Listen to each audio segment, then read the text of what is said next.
So we kind of pick up where we left off last time. You guys have just been taking a long rest in the residence of Baron Karl von Weiler, the noble who you've set out to help.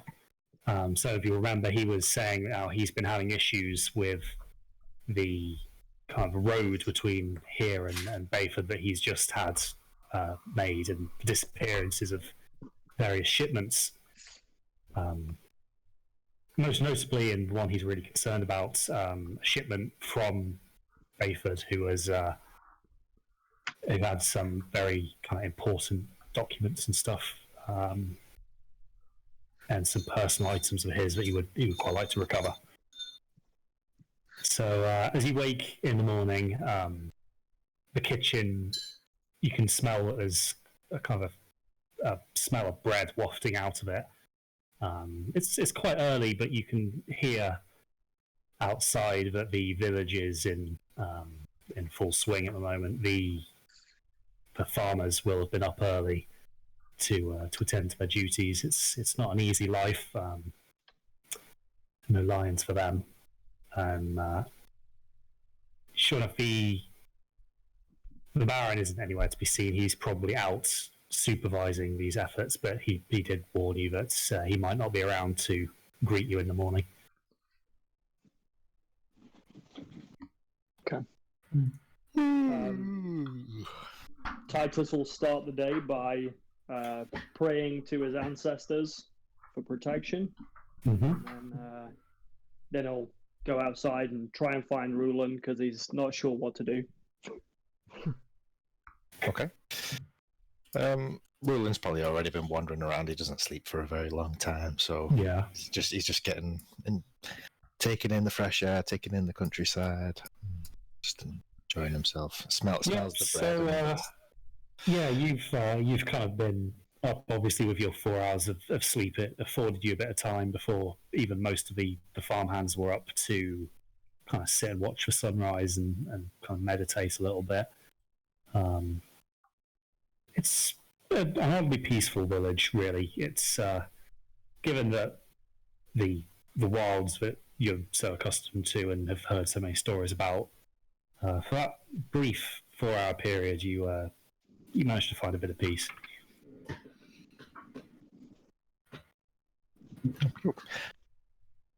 Good morning, Titus. Hello, Rulon. It smells delicious in the kitchen. Titus no like bread. Titus like meat. Well, I think you'll have to take what you're given in this kind of place, Titus. What say we go for some breakfast? Okay. So, Interestingly, hunters such as yourselves would be like one of the few classes of society who would be accustomed to regularly eating meat, because you do venture out into these woods, and it's not uncommon to snare rabbits or to get the odd buck or two in between contracts. So Titus is familiar with the taste of meat and would clearly prefer that to the kind of the gluten-rich alternative being provided here. For a village like this. Oh yes, I could taste the gluten. For a village like this, meat is a rarity. Indeed. So as we walk towards the kitchen, is Titus looking off towards the cows and just licking his lips or something? No, they're his buddies. He's still trying to figure out where cheese comes from.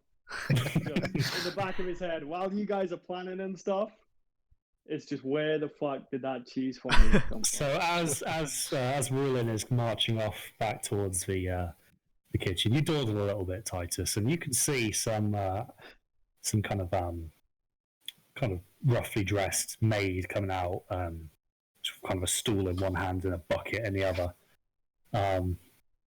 and you kind of stop for a little bit to watch, and she puts the stool down. You notice how it doesn't break when she sits on it. But she get me one of those. she starts to milk the cow, but you can kind of see this kind of white liquid coming out from his cow's udders, and the jigsaw pieces are starting to fit together. Oh no! Oh no! Not in the right places, maybe, but they're fitting together. That's the cheese fondue. Oh dear! I'm gonna go in and follow Rulin.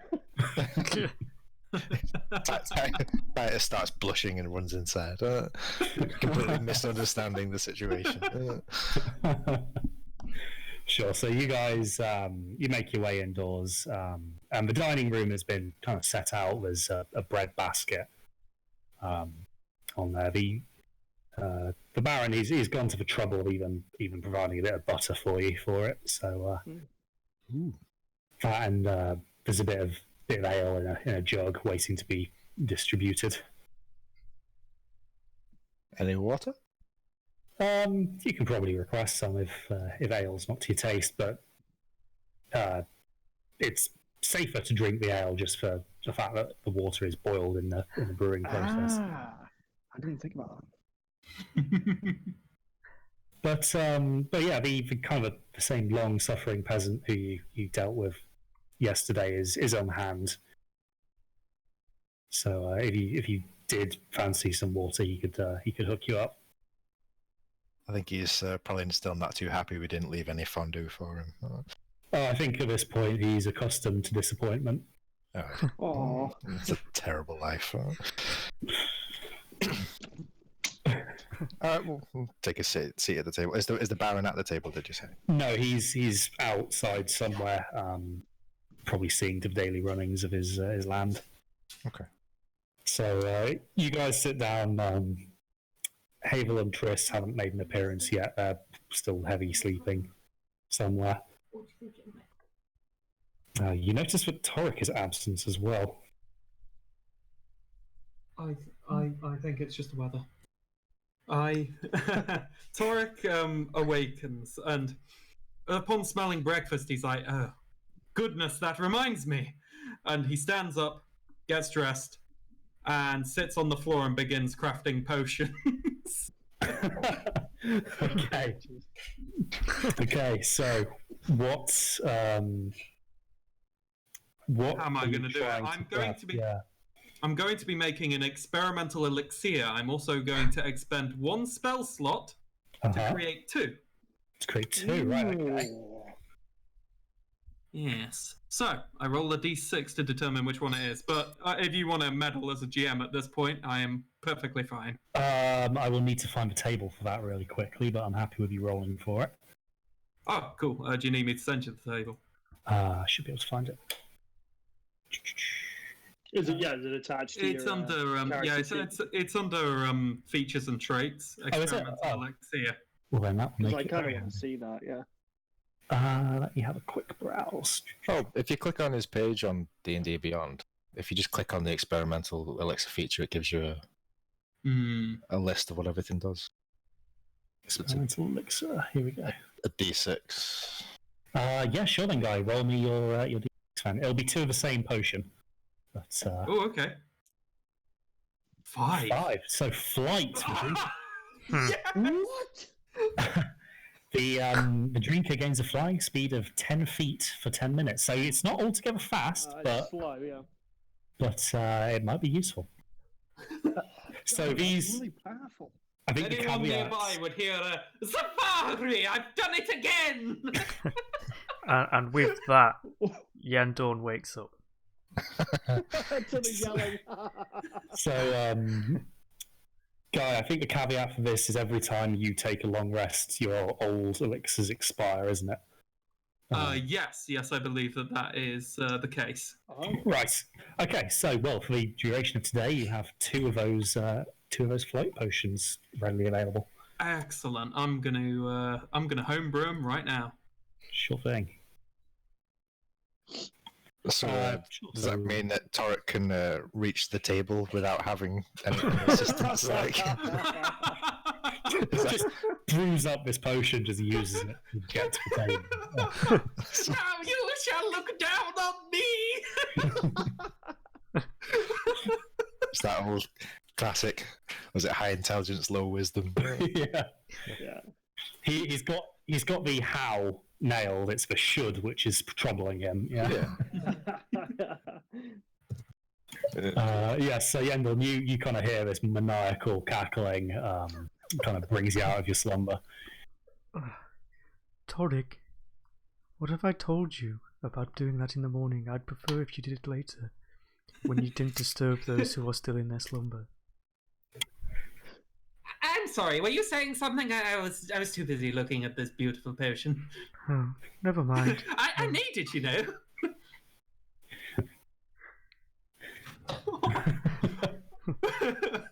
Poor Yendel. worst roommate. Just wanted a lion. That's all he needed.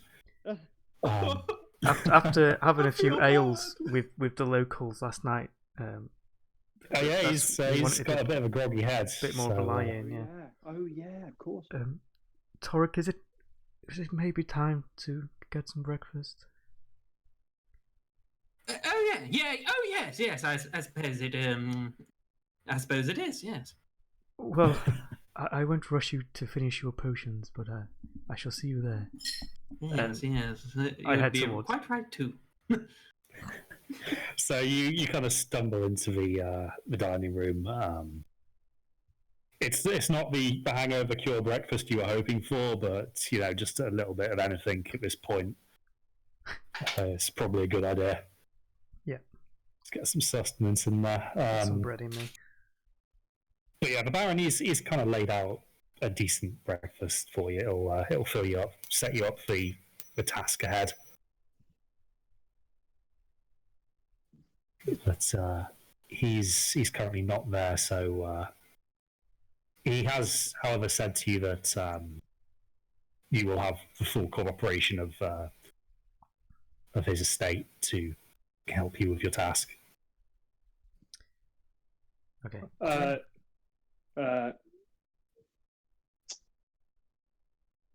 Titus is gonna point at Yendel and be like, "Toothfix, you are a smart one. We need plan." Well, thank you. I believe the plan was to find some sort of fake caravan and head along the trade routes. Yes, I believe that the plan was to borrow a wagon from the Baron's stock, and well, we need to work something out from there. That's the basis of the plan. Yes, and then we punch them. So I'm thinking Titus hides in the wagon and stays silent for most of the journey. That would be the best idea. Yes, we need someone to look more like the average trader rather than an adventurer. Yes, it should be someone of a, how do I put this, center of the bell curve height. So me and Titus are a little excluded from that role.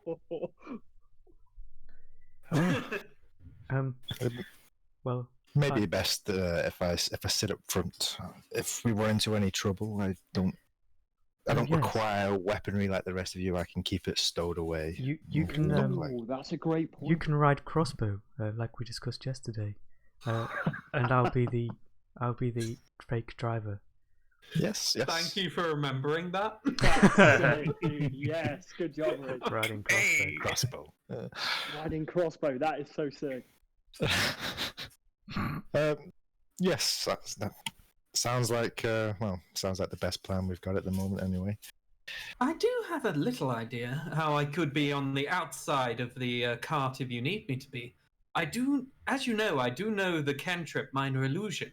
So I could be on the outside, but cast an illusion of, say, a 5 by 5 foot crate around me.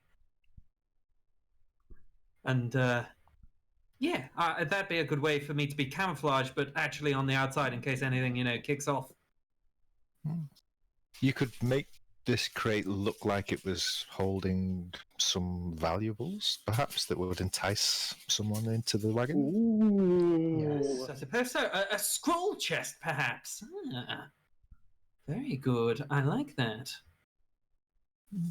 Could work. I was tempted to be like, "What's your name, boy?" been adventuring for a little while. Although perhaps we're getting ahead of ourselves. We don't know for certain that it is the caravans are being robbed. It could be some beast that's just simply attacking for the sake of food. We Well, don't really that have a is- lot to go on. While that is true, sometimes the incorrect bait can capture the wrong beast, if you know what I mean. Yendorn, you spent some time with the people last night. Did you learn anything of interest? I learned that none of those who attacked ever made it back to the town. And some believe that it may be hags, I believe they were saying, but other than Hags. Dark magic. Can I do some sort of check to see if I know what a hag is? Okay, so I think at this point probably history because it would be kind of folklore. Bestow it upon me, yes. Do it. May I? Yeah, if people want to roll to see how much they recall. Okay. Ooh, that's 19. Oh, Count definitely knows about him. Ooh, Oh 40. dear. That is. Oh, well, just got a message. We are not going to be joined by Pascal and Jason tonight. Okay. That's okay. I figured that would probably be okay. Yeah. It's fine, we can... Well, then we'll say that we've sort of, as part of the plan, just to defend the village. They'll stay at the village to defend it. Sure. Yeah, that's probably the best way that's going to work out. Okay, so sorry, what were the rolls? I got a bit distracted with that. I got 19 on history check. Okay, so the folklore on hags is different from where you are from, but most of these cultures have at least some mythology about these kind of powerful magic users who live in the wilderness. Some say that they were once men, others claim that they started as monsters, but all agree they are powerful and very dangerous, especially to the unwary, and oftentimes disguise themselves most commonly as kind of young women, but they have been known to take other forms too. But they usually come together in covens or covens, how do you pronounce that, to boost their magical abilities. They're quite a malevolent group. No culture has anything good to say about them. Okay. Well, hags. That's if it's true, then that's a pretty terrible situation. We probably really need to carefully consider our options. Titus is very confused why everybody's so worried about hogs. Rulin just takes the time to sort of try and explain to Titus in as plain terms as possible. I used to hunt hog. It is easy. Yes, I think it's too soon if we're exploring now to cook up some kind of vat of counter magic. Or perhaps some kind of hag detection spell. I wonder if hags can be detected by magical means. Mumbles into a book, starts frantically taking notes. Yeah, so you guys, you mentioned a car earlier. The servant standing by kind of overheard that. Ah, yes, my lords. The Baron said you were talking about a cart. We've got one prepped up for you. I hope it'll suit your needs. Well, are we finished eating? Well, I mean, it's Just pocket the bacon. I forgot. Bacon? there's no There's bacon. no meat. Oh, there's no bacon. The I can't think of Just a bread. vegetable equivalent of bacon. It's just There meat. is no vegetable equivalent of bacon. They made like a vegetarian fake bacon, like Quorn bacon or something. Yeah. They call it faking. Actually, this is like a Bacon. bacon substitute. It's made of kale. I'm just thinking about the environment. The empire. Yeah. So yeah, Tarek kind of puts a roll in his pocket for later. And yeah, we'll head outside to have a look at the cart. Sure. So the kind of peasant leads you outside. It's quite a rickety old thing. It's- no. It's probably kind of not been used for long journeys for quite some time. Just really for kind of pulling farm related cargo, short haul. But there's a couple of haggard looking donkeys up front. They've clearly seen better days. Here you go, sirs. I hope it'll be what you need. And looking at it, it can definitely fit the four of you on. Even Titus could get in there. There is space for an awning over it as well. Should that be something you'd be interested in? Is there an awning or? You can see that it's kind of rolled down for now, so that it's open. But Okay, you could definitely roll it back up to cover a cart. An awning, sorry? So like a cloth cover. Oh, okay. a canopy. Well, we want them to. It's a I mean, Titus convertible. would know. Titus would know. It's a convertible. With a whole 2 donkey power engine. Dude, that's the Cadillac of the. It's the Can't ass. finish the sentence. Aston Martin. Don't know what the plan is now then. Titus is going to nervously sort of start climbing on the back of it to make sure that he doesn't break it. And then he's going to sort of. Oh no. It creaks. It creaks a little bit. But it's a sturdy thing. It was designed for larger cargoes than you. He's just gonna sort of sit there and not really hide himself at all. Okay. So Titus, you sit yourself right down. Happy as Larry. The whole village kind of goes by, and you get an odd look or two. Just some Goliath just sat grinning in the back of his cart. It's a new experience. You're quite enjoying it. The rest of you, there's definitely room for people to ride alongside Titus in the back. There's also enough space where the driver would sit to accommodate 2 of you. In terms of what's on the cart, is there any like crates and At boxes? the moment, the cart is bare. The Baron's had it arranged for it be empty so that you could kind of configure it how you like. Okay, so we should probably. Is there anything we could bring to give us an advantage? Does anyone have any ideas? Well, I'm thinking we should take 1 or 2 horses with us in case we need to make a quick getaway. This cart doesn't seem like it would move particularly quickly for us. Perhaps if I sat at the front and I could cut the straps off if it calls for it. Perhaps. Also, while we're here as well, is the servant still nearby? He's milling around. Okay. So Rulin turns to him and says, "My good man, do you have a map of this land and the trade route that we're going down? Perhaps we could borrow." That, my lord, no, we haven't had one. Haven't had one charted.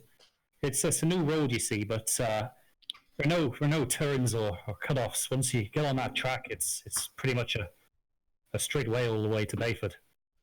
Right, I see. Trying to see if I've got anything I can.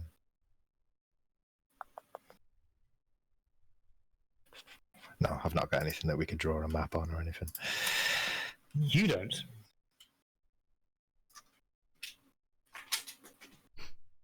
Trying to see. Yeah, he doesn't. I think that was implying that someone else does. Most likely, Guy. Yeah, it is Guy. Okay, Tarek, Roland just sort of tries to snap Tarek out of his or whatever he's currently doing. Probably some tomfuckery. I don't know. It would be useful, my friend, if we could perhaps make some notes of the trade route that we're going to be following through the forest. Perhaps any nearby points of interest, any towns or villages nearby. Okay, these kind of notes. So I the whip servant. out a small notebook and swing round my custom pen, and I'm like, so, what kind of things are you hoping for?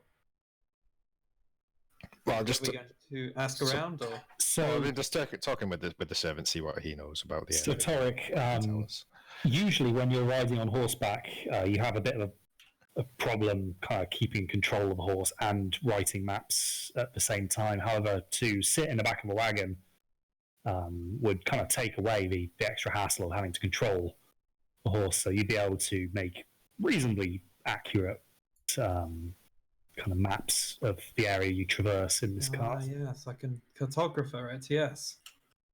Well, I was just mainly in terms of, can we not ask the servant to draw, to give us a... Don't we have a map of the local area? Nope. No, not of this road. It's a new road. And even the old one isn't particularly well charted. People don't really tend to go out to survey them too often. Okay. Well, maybe that puts that plan to rip to bed. Well, actually, while the servant's there, my good man, I understand recently the caravans and the supplies haven't been making their way through, but is there anyone in the village who's travelled those routes before? Perhaps we could talk to. Let me think. Well, I don't know if he's been up that way recently, but there is one man who often goes out into the wilds. He's a hunter, you see. Right. Occasionally brings back the occasional boar or a deer for the Lord. But I can definitely point you in his direction. Please. So he kind of leads you to. Again, it's not a huge building, but it's clearly more prominent than others in the village because the hunter obviously is able to sell on his catches at a fairly good rate. But you come up to the door and you can see it's closed. The servant kind of knocks. He waits a little while, and you start to think that you're not going to get an answer. But after a while, you kind of see the door kind of open a crack, and a fairly irritable man kind of looks out at you. What is it? Good morning. The hunters from the order are here. They're hoping to speak to you. Speak to me? What do they need me for? Well, I think they's hoping that you can help them out on the new road. He kind of opens the door a little bit further to kind of get a good glance at you.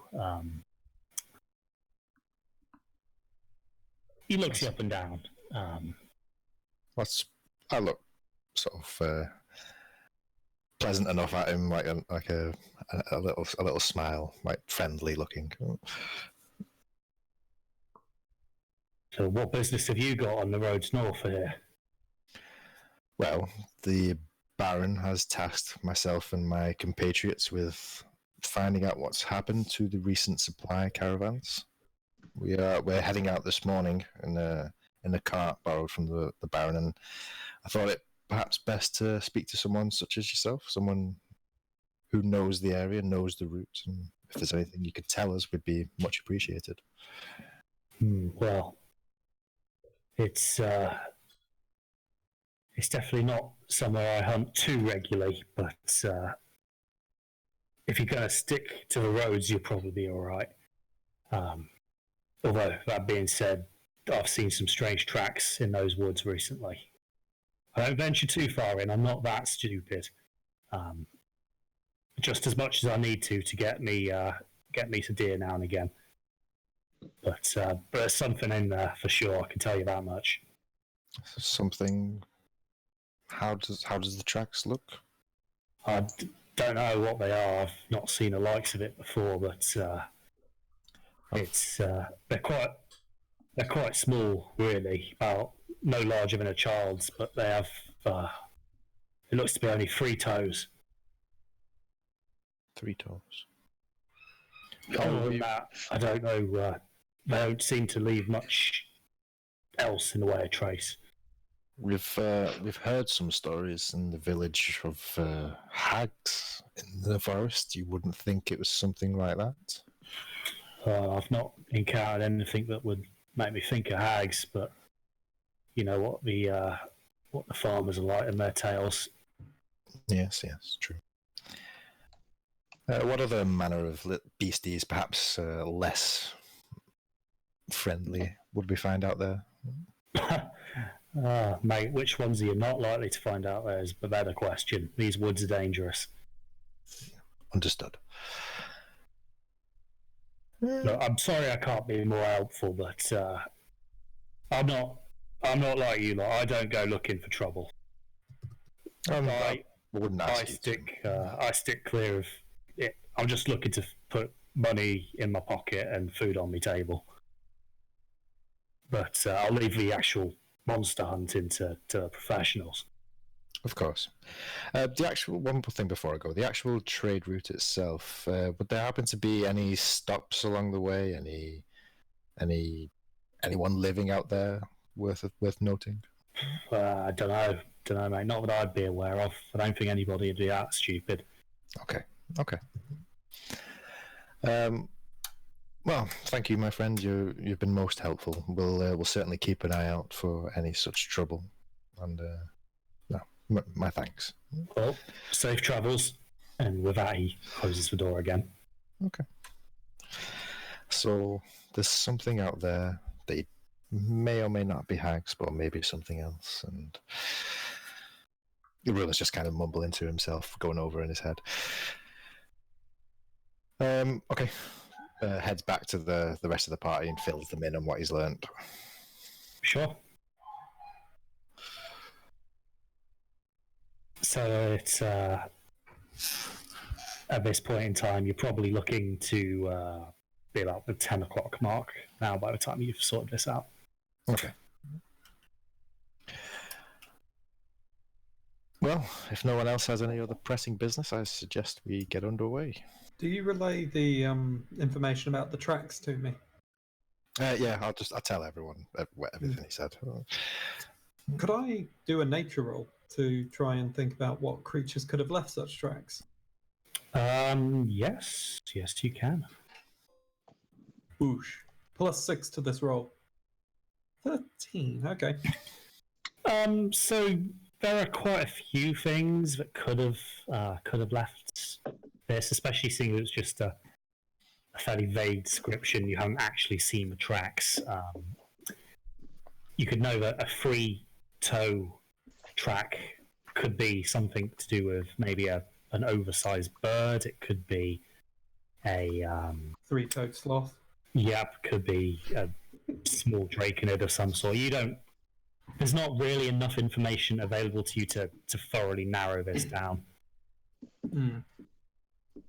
Yes, not very descriptive, that fellow. Well, I don't know if we were expecting a lot from him, but well, there are monsters in the forest, and he's pretty much confirmed it. I suppose that's what we've got. But while the guys were gone figuring out the plan, Titus took off the canvas that's supposed to go over the caravan, and has incorrectly sort of covered himself with it and tried to hide on the wagon. Okay. So as you kind of discuss your strategy, you see And he keeps chuckling. like you see what is clearly an outline of a seated figure. Like you can see his head and his shoulders, and you can see them kind of like rising and falling, and the deep coming from underneath. Yeah, Titus isn't really fooling anybody at this point in time. No. Should we be like, where's Titus gone, guys? I can't see him anywhere. Every time he laughs, you see the top like shaking. Just, a whole just a little wagon. bit of a, it probably is a whole wagon, to be fair. He's a big guy. Oh dear. Right. Shall we see the Baron before we set off? Or You could look for him. Yeah, you could probably find him somewhere in his fields. I just don't know I what don't else. think there's anything to ask him. Yeah, I was going to say we know everything there is Yeah. to know. I think. Probably But- just head out. Yeah, I mean, he kind of did bear it all to you over dinner. Okay. Is everyone ready? Everyone As prepared? ready as I'll ever be. Yes, let's get going. Okay, so the cart is made up. The tarp is still over Titus. So who is going to be actually driving the carriage? Who's going to be Crossbow, and So who's going to be in the back? Yendorn That's is actually a good question. Maybe driving. we'll need a good driver. Yendorn's good enough, I think. Okay. And Rulin will sit up crossbow. And as they're all walking towards the car, he does shout, "Crossbow!" Sure. Are we leaving the tarp over Titus? What's the deal with that? Hidden in plain sight. I quite like the plan. I'll tell Titus to see if he can at least lie down so he looks. Yeah, a little I bit- was thinking of a way to make him lie down subtly. I was thinking of going, oh, did you know that people who lie down when they sneak are 90% more effective? He'd hear it and like start to lie down slowly. I don't think Titus would understand what 90% means. Yeah, just Yeah, exactly. He goes, yeah, 90%. He has no He idea. says it while he's trying to hide. Yeah, bloody hell. The Titus, you hear Torek mutter some sort of wizard talk incantation. But you get the gist that he's casting some form of invisibility spell on you as you lie down.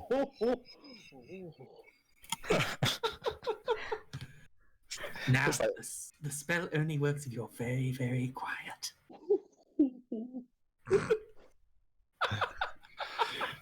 So Titus, actually, when he's lying down and covered it, it just makes it look like you've got just, I don't know, maybe some kind of timber that you've covered up there.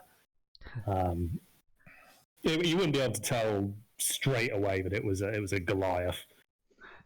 No. It's definitely an improvement from him sitting right up. Yeah. But as you kind of at the end, as you spur on these two mules, the kind of the villager who is kind of acting as the Duke's butler kind of waves you off. He's clearly glad to see the end of you because he can go and take a bit of a break and not have to wait on your hand and foot for a while, or at least until the Baron comes back and gives him another task. I don't think we were that bad. But But then, yeah, so I say that, but then I remember the broken bed, the cracked floorboards, and yeah. yeah, the chair. as Fondue. well. I fixed the bed. It's You fine. did fix the I bed. only fixed one item. Like just Tarek is just like the Titus cleanup crew at this point. All right. I think I'm going to sit in the back, but I'm also going to do my idea of like making like a box of scrolls illusion around me while I sit down and start to choreograph our voyage round. Choreograph or cartograph? Cartograph. There we go. La, la, la. Just That was me thinking we were going to get a dance routine. And flick, and left, and left, and flick. And now That would I shall. How did the Is, quest go? I shall do it in the medium of dance. Is that going to be? That's a spell rather than a cantrip, isn't it? It's actually a cantrip. I believe. Is it? Awesome. That's handy. Yeah, minor illusion is a cantrip that I get for being a gnome. Sure. So you kind of create this illusion. So to the kind of unsuspecting eye, it just looks like you've got two villagers driving around with some kind of assorted cargo in the back, and you start to jot down what you see as you go. It's quite a relief being able to just focus on your work rather than having to ride at the same time. Allows you to kind of pick up a few more details that you might otherwise have missed. But you can see that the road is, as the Baron says, quite new, which actually means it's in not a terrible condition. Potholes haven't really had time to emerge yet, but the wildlife around you the forest is thick. It hasn't really been cut back. Nobody's made any attempts to kind of deforest the immediate area. So you guys drive along this road for a couple of hours. You guys are used to the wilds, but you're cautious nonetheless, except Titus, who is still invisible in the back, holding his breath. He fell asleep.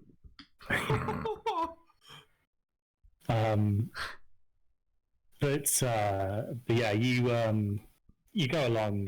Torek, you manage to make your maps, and Yendor and Roland, you're kind of keeping a watchful eye as you go. So far, nothing to cause you any immediate concern, but no trace of anything awry either. So the day kind of carries on, and you get to a kind of a bend in the road with a couple of it's the road has been cut through a couple of not quite hills, but a few raised bits on either side of the road, and you can see up ahead that there is appears to be a wagon stuck in the middle of the road. As you draw closer, you can see that the horses that were pulling this have kind of been butchered and are lying dead.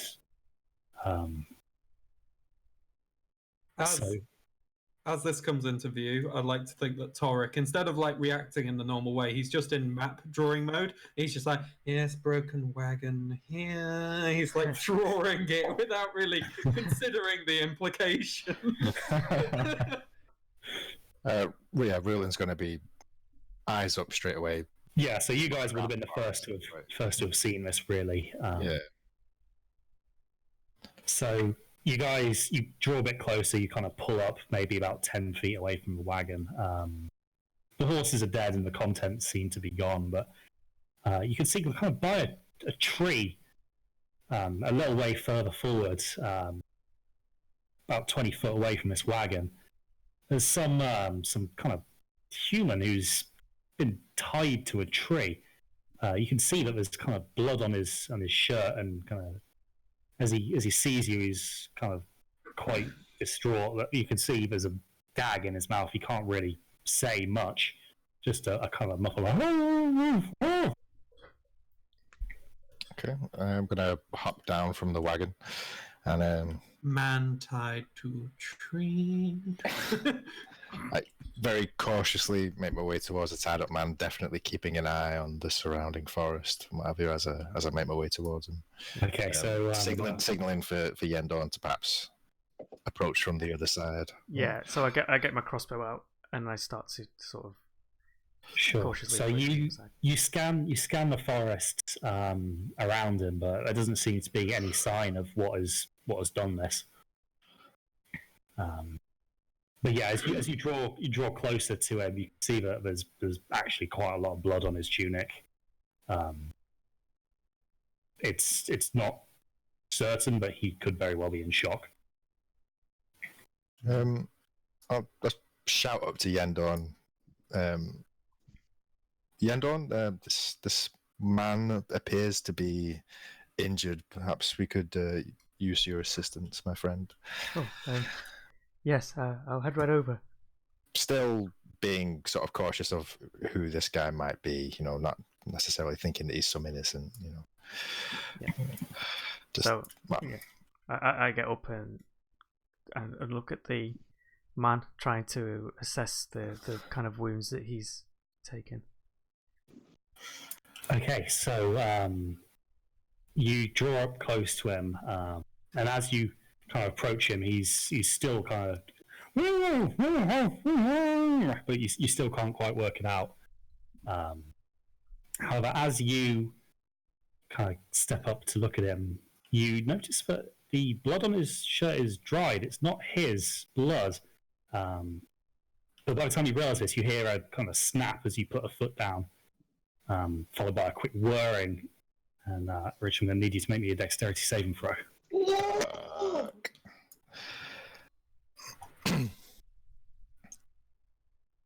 That's a 15. 15. So just in the nick of time, you manage to kind of pull your foot back almost instinctively from this cracking.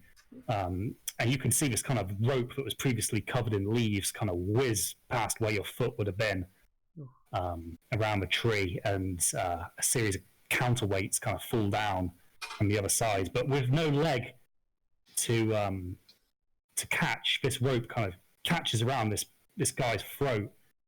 But because he's anchored to the tree by the existing ropes, you see it kind of like snap his head back quite brutally.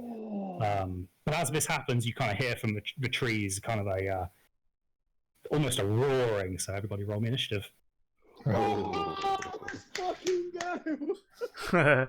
Oh, why is that this high? It shouldn't be that high. I'm going to have to rewind that. Why is my fucking... Oh! Sorry. I don't know why, but my lift height for some reason was set to fucking maximum. Oh, yeah, definitely seen some things we shouldn't be seeing in that grey box. It's alright, I'm not logging. As it was all loading in. I'm guessing the re-roll, not re-rolling that die. Wow. Oh, This looks amazing. this is You very did cool. all this? Oh, wow. So, yeah, everybody, Whoa. Okay, sort out your initiative initiatives, rolls. please. Right, so are we keeping those rolls from Yeah, keep them if you got them, and then add your dexterity. Oh, Okay. 7, I think. Mine was. That's 15. so they have a non-natural 20, and they are, as they burst from the tree line, you can see that it's a band of kobolds. Just as I suspected. that'd be a 14 for ruling. I got 15. Okay, so let me think. We don't need. But I'm still laying down. Don't need Triss today, nor do we need Hable. So kobolds got the 20. Jesus, they ambushed us really well then. Fuck. Titus, you had 15, was it? 15, yep. And Yendon, 13 for me. 13. Okay. This is really neat as well. I really like this, Crispy. Roland, 14. 14. And Toric. 7. Oh, you already put it there. Nice. Yeah. So, before you guys can, in fact, let me actually give you guys your character models. So, Oh, fantastic, Chris. This is stunning, mate. Oh, I actually can't see this. I can't put them in the cart, but Yeah, we know where it is. I forgot about Titus is hideous. So. I might need to. It is a shame. I'm gonna try and sort find that out. a better looking. Yeah, if you can find it, I'm more than happy to. These are just the ones that suit them best, so Yeah. it's really not a great selection. I'm gonna recommend that we lock the bottom board, Crispy. Yeah, Just I because mean, otherwise that'll get a pain in fucked. the ass. I can't see these models, so I'm gonna have to rejoin. Okay. Okay, yeah. Okay, so Yeah, actually, no, definitely we have Roland and Yendel, you'd gone to rescue the peasant up by his tree, so Poor peasant. Oh It was- man, look at these. I'm gonna have to blank this out because it guys. shows the password. Well, age-old password. yeah. So the peasant is kind of by the tree, but he is not in a good way. His neck is, he's kind of being very severely choked. You can see that there are some counterweights that were clearly intended to kind of snare you and drag you up into this tree. Is he still alive? It's hard to tell at the moment, especially with the kobolds bearing down on you. I actually still can't see a lot of these models. That's not good.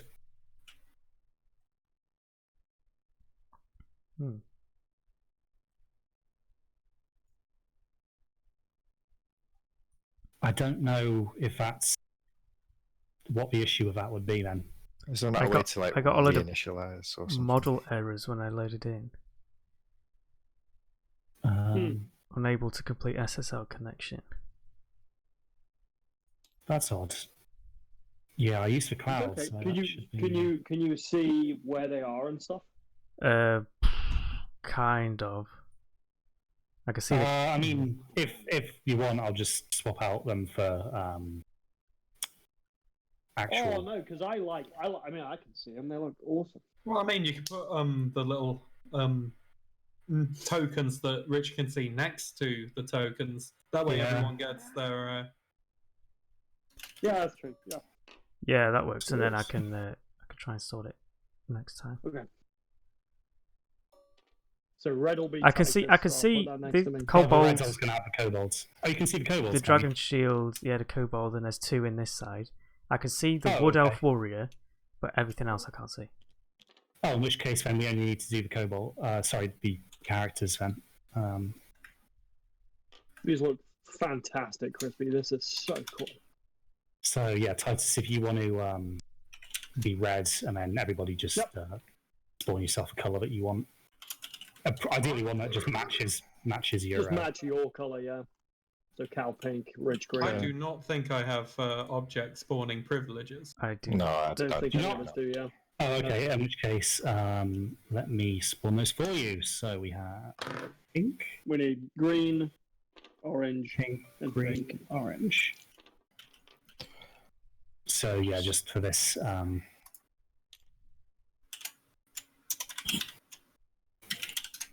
I'm just naming my token as well, so that we all know. Sure. I don't know if we wanted to use those just instead of the models, as well as. Oh, right, I see what you're saying. Yeah. Is there a way you can attach? I don't think so. No, I don't think so. We'll just have to make them, but that's okay. Right. So you guys. Am I prone, by the way? No, you're not. You managed to get your foot out. You're in one piece. Okay. So you kind of hear this kind of battle cry come from the woods, and before you really have a chance to react, these kobolds are kind of on you. So they're going to kind of take their turn. So you're going to get one. He's going to kind of charge. He's going to slide down this little embankment here, and he's going to go for you while you're still trying to dodge this trap. Ooh, okay. Rich. The other one is going to come out and he's going to charge at Titus.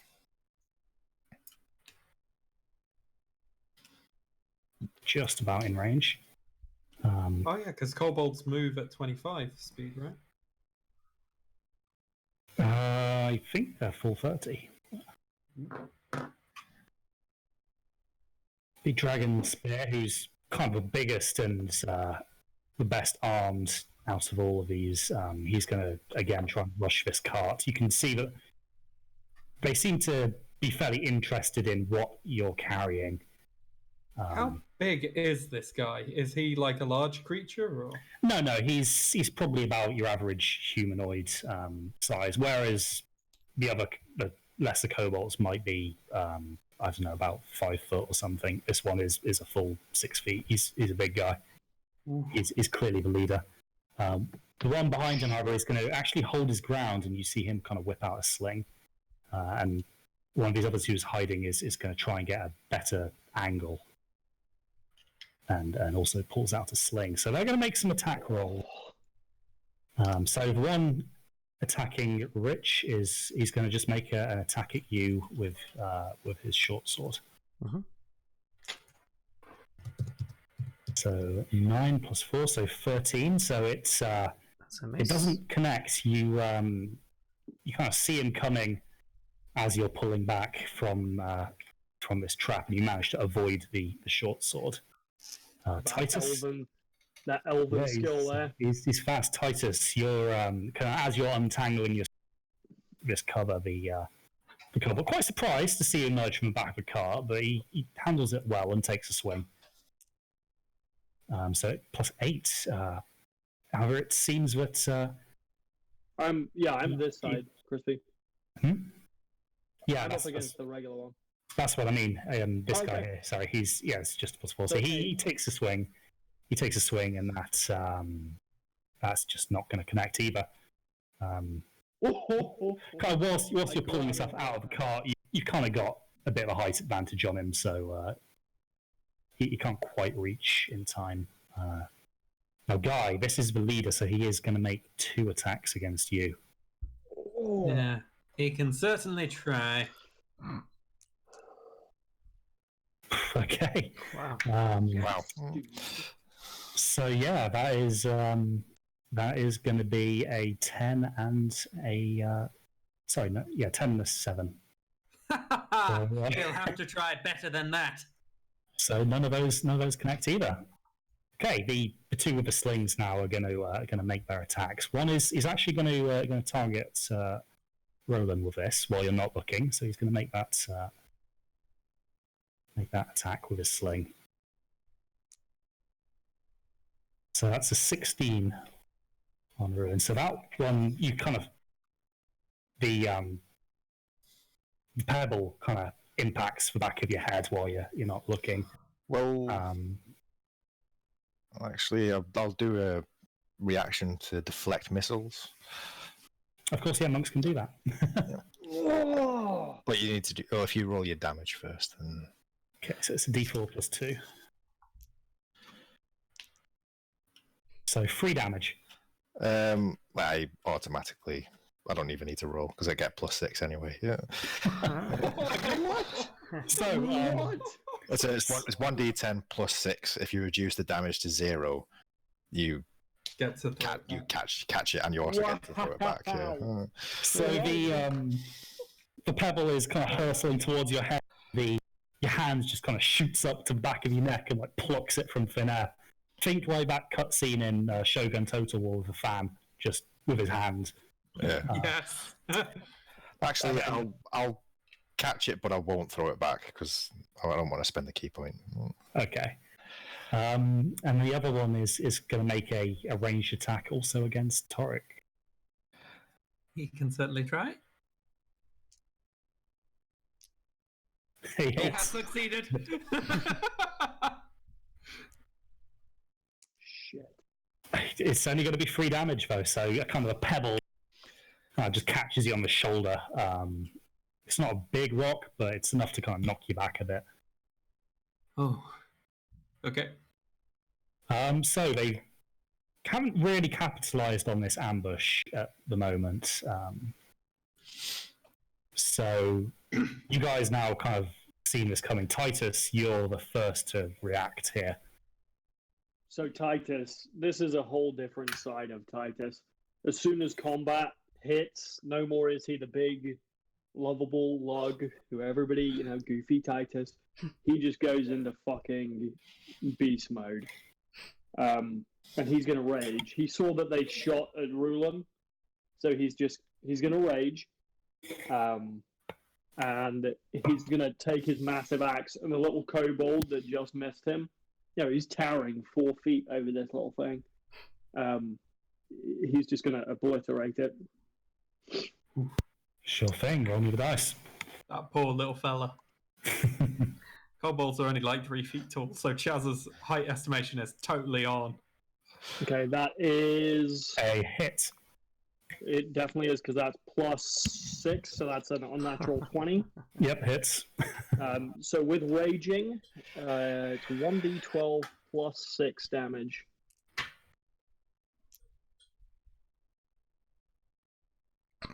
So 7 damage. So you kind of bring the axe down, but because you're kind of still vaulting over the side of the car, it doesn't do as much damage as you were hoping. The weight isn't fully there, but you can see that it cuts, and it's the cobalt kind of leaps back. He kind of isn't used to really hits where the targets fight back.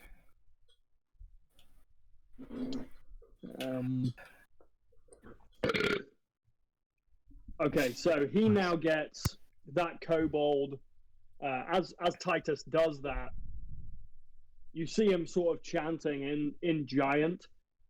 It's like "Woo Masakura!" as he like swings down at this guy, and even though it wasn't a good hit because he was jumping off the cart, he's not the most dexterous of beasts.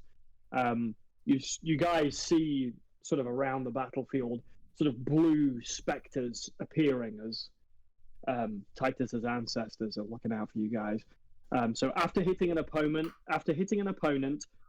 they will have disadvantage on any attack roll that isn't Titus. And if the attack hits, the target also has resistance against the damage. Nice. So my ancestors are now looking out for you guys. So,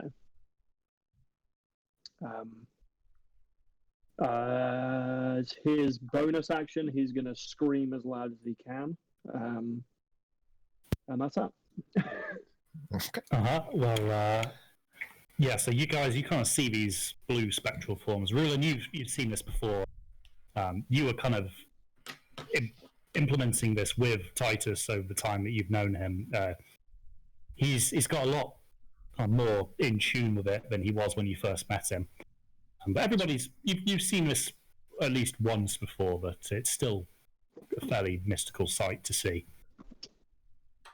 It brings us on to Rulen's action. Okay. I suppose his first action would be to. Well, he's still aware of the fact that the rope is choking the peasant, so he's going to try and circumvent the kobold and try and cut the rope. Oh, you could use that arrow that you just caught to cut it. It was a Pebble. stone. Oh, damn it. It's on this thing. He'll draw his short sword. I'm not engaged with the kobold, am I? No, you're kind of you're right in the middle. Okay, so I can run around to avoiding the kobold. You could avoid the kobold's area of effect. I'm going to try and use my short sword to cut the rope that's strangling the peasant. Good thinking, dude. Okay, so run the attack roll against a rope. Okay, this could be embarrassing. Doing plus dex and proficiency. 11. So you kind of see that this rope is pretty much leading directly upwards from the peasant's neck. So you kind of slash at it, and your sword goes through the rope and kind of into the tree. Kind of instantly, you can see this peasant's kind of neck lowers a bit, and you kind of hear him take a kind of big wheezing gasp. Even though he's still muffled, you can tell that he's got a bit better airflow now. Cool. Nice thinking. Good job, dude. Right, so that Bonus action? Or, I'm thinking, so that counts as an attack action, you said? Yeah, that's your action for the turn. Well, I could use Flurry of Blows to then target the kobold, or can I not move? I don't know. It's not. You've moved 30 feet. You've only got 5 more, which wouldn't actually bring you into combat. I've got 45 feet. Oh, you're a monk, of course. Yeah, so in which case you could probably make it back to attack the kobold next to you. I'm gonna push straight. 45 feet. Yeah, it's pretty sweet. I'm gonna push straight through. Like, to there. Oh, I'll move. I'll move the peasant, but he is tied to that tree just for ease, shall we say? okay, yeah, I see. I'll spend 1 key point to Flurry of Blows. Mm-hmm. So that's 2 unarmed strikes. So I'll put my sword 2 away. unarmed strikes, please.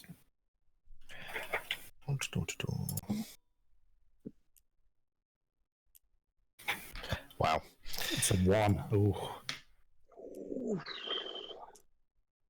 That's better. Nice. Okay. So the first blow connects, so roll me the damage for that. It's D4 plus 3. 6. So 6 damage to that kobold there. And with the flurry of blows, if I hit an opponent, where is it? Where is it? I've lost place. Sorry.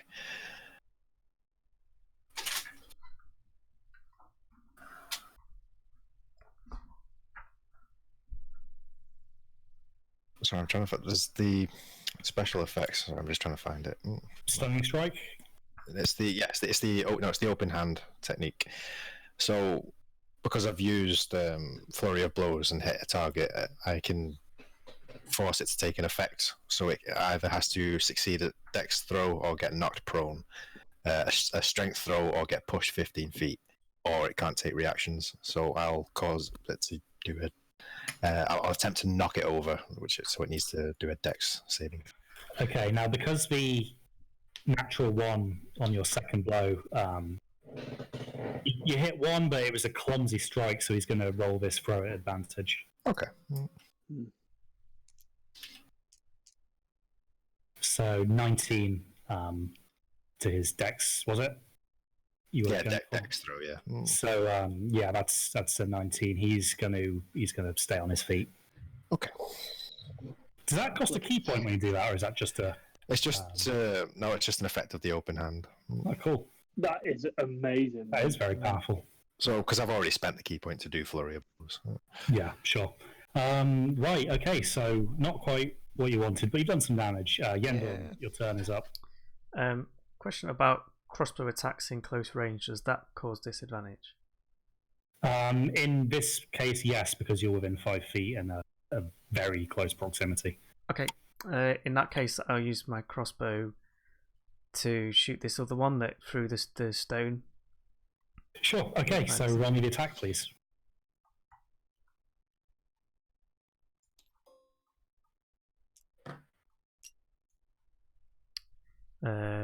I believe that's a 12. Yeah. Okay, so the kobold is in cover, so you see the arrow kind of lodge in the tree he's hiding behind. So it's you're close, but it's just not quite enough. Okay. Oh, I should stick what I'm good at. I should stick with what I'm good at. You sir, please be healed. I use as a bonus action. I use healing word on the peasant. Okay, so roll me the d4, please. Good thinking, Rich. Cool. That's a 4.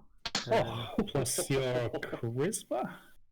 Is that your modifier? No, Let me. I think it's wisdom, right? Oh yeah, it's cleric, isn't it? Yeah, it's not paladin. It'll be wisdom. Okay, my wisdom is +4. So you heal kind of 8 damage to him. You can see it. And it's proficiency as well, isn't it? Because it should be his his proficiency too, right? I don't think it is. 10. 1d4 plus your I think it's just spellcasting the ability modifier.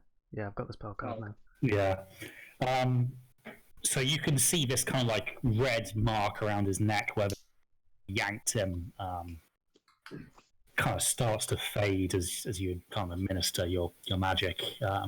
He looks a bit better already. Nice. Very cool. And that brings us down to Torek. Cool. I've got a question about the big kobold dragon shield that's by me. Okay. Is he wearing any metal armor? So from what you can see, he's got like a work of what appears to be leather and hide armor. Okay. His shield is mostly wooden. The only metal you can really see is the tip of his spear.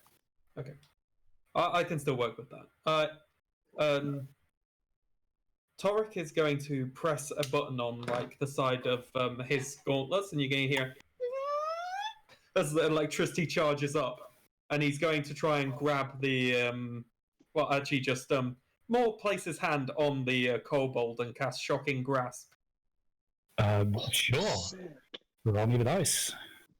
That's It fucking is sick. a attack with +6. 17. Hits. Awesome. It does D8 damage, and yeah, it's also got another nice effect. Oh, okay, so I've just done 2 damage because I don't think you had. Because it's only a cantrip. Yeah, it's only a cantrip, so I don't think you had your modifiers to that. As my bonus action, I'm going to consume one of my flight elixirs. Okay, so you kind of chug this and start to feel quite light. You only got 10 feet of flying movement, but 10 feet is not terrible. And I am going to move upward and diagonally backwards 1 away from him. Okay. Then upward 5.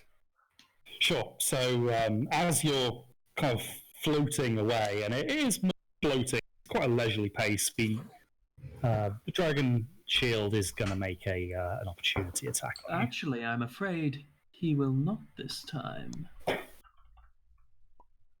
Because one of the things about Shocking Grasp is that if you hit the target and it takes damage, it cannot take reactions until the start of its next turn. Very cunning. So I've tasered him and then ran away.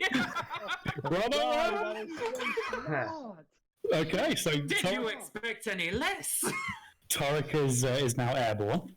Yeah, cool, perfect. So he's kind of still a bit tingly, so he doesn't make his attack. What? Yeah. I need to build some kind of wing apparatus to keep me steady in the air. Some sort of stabilizing fins, yes. Yes, yes! I will be like a shark, but in the sky. A flying shark, a flark, yes. Alright, I'm gonna get the trademark for flark. Okay, so the kobolds now are going to take their second turn. So they've seen that this ambush hasn't really unfolded the way they were hoping at the moment.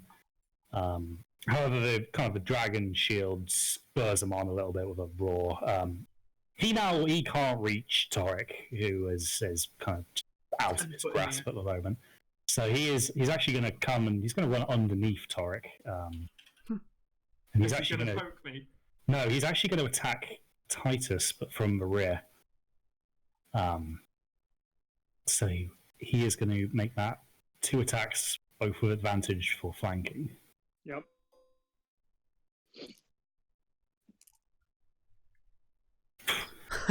Okay, so first attack does not hit. Titus doesn't even notice. Second attack, however, does. So Titus, you kind of feel this kind of spear hit you, but it's... Let's see how much it does. So I'm going to use Stone's Endurance on this one. Cool, so remind me what it does again. Stone's Endurance, once per short rest, reduce damage taken by 1d12 plus 4. So in which I have case to declare it before you roll damage. It just negates it then, because there's no way you can roll less than that. Okay. So the spear goes towards your back and just kind of almost grazes off. Doesn't seem to even draw blood. The cobalt in front of you, though, is going to attack as well, as he sees his leader laying into you. With advantage. I know he's not flanking, so we're okay. So that is going to be a 13, so I think you're safe, aren't you? Does not hit, yep. It doesn't go through. So these guys are trying to hurt Titus, but he's not really feeling it at all. Just absolute monstrosity. This is kind of the side of Titus, but you don't often see. But when you do, you can tell that he's kind of fully in the zone. Okay, the Cobalt with a sling at the rear here he's now going to try Torek in the air. From here to here? That's so sick. So cool. However, the pebble misses. He's clearly not used to shooting targets at this elevation. What, has he never been hunting flarks before? The Cobalt's over by the tree is going to kind of respond to Ruland's assault with a strike with his short sword, which connects. Ooh. So that's going to be a d6 plus 2. So you take 6 damage, Roland, from this short sword. It bites. Okay. 6 And damage. then, Wow.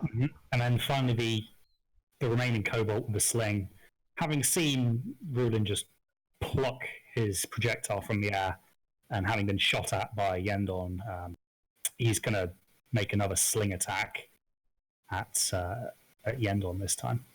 Yep. Plus 4, so that is not going to hit. So Yendon, you kind of feel this pebble hit your chainmail and just kind of drop to the floor as your gambeson underneath kind of absorbs most of the impact. You have It's- chainmail? Fuck. That's sick. Cool. So we are now back around to Titus again. Titus has been hit, so his rage continues. He's just gonna slowly turn around to the big guy. I'm literally not even bothered by the little kobold, and he's just gonna like sort of and swing at this big guy.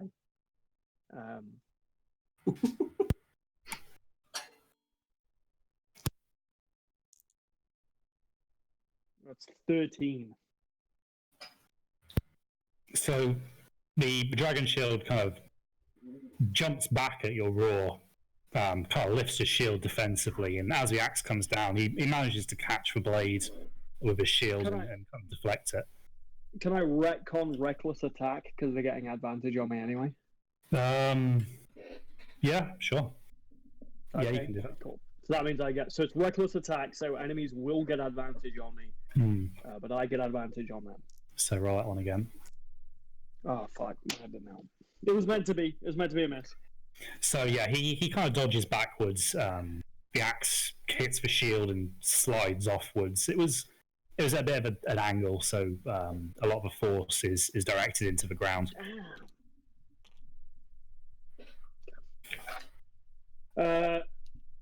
As a bonus action,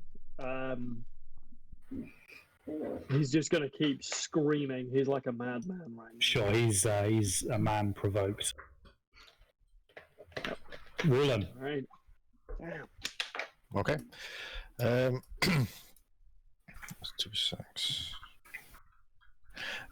Roland's gonna sheath his sword and really get himself pumped now for kicking the shit out of this kobold. It's gonna make an unarmed strike against the kobold in front of him.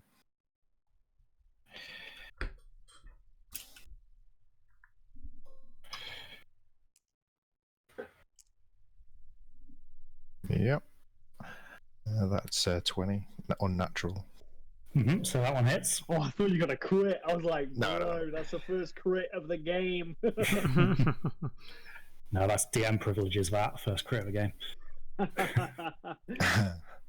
Yeah, that would be a 5 damage. So the first one hits. The second one does. Oh, sorry, was that damage? Yeah, that was damage, sorry. 5 damage to Sane Kobold. So he is going to be hurt. And then, because for a bonus action, when I use the attack action with an unarmed strike or a monk weapon, you can make one unarmed strike as a bonus action. So I'll hit him again. Just going to try and kick him right in the head. Oh, there we go. Okay, so don't even bother rolling me the damage dice. As you kind of spin around and land this kick on the kind of the base of this coat's skull, you feel something give, and it actually comes off. You kind of just send this head kind of flying about 10 feet. Yendon, you see this kind of head just come past you while you're reloading. You can tell the cobalt has probably been dispatched quite handily. Oh, fucking hell. Ooh, Nice. Jesus. And I thought Titus was the barbaric one. Kicked it off. Oh, that's so sick. I see you haven't skipped leg day. Nope. Okay, so a first blood then to Cal. Nice. Good I job, like it. Cal. I like Fucking it. good job, dude. You end on, you kind of click your crossbow bolt into place as his head finally settles, and it's your go. Okay. I thought Titus was the barbaric one. These horses, can I move through them, or is that like difficult terrain? They would be able to, you'd be able to kind of go past them Yeah, without so too much trouble. I'm gonna head towards where there's like the higher concentration of enemies. So 1, Okay. 2, 5. I can get to. Oh, this is very not aligned. I think I can get to there. Sure. And for my action, I'm just going to try and crossbow the smaller kobold that's next to Titus.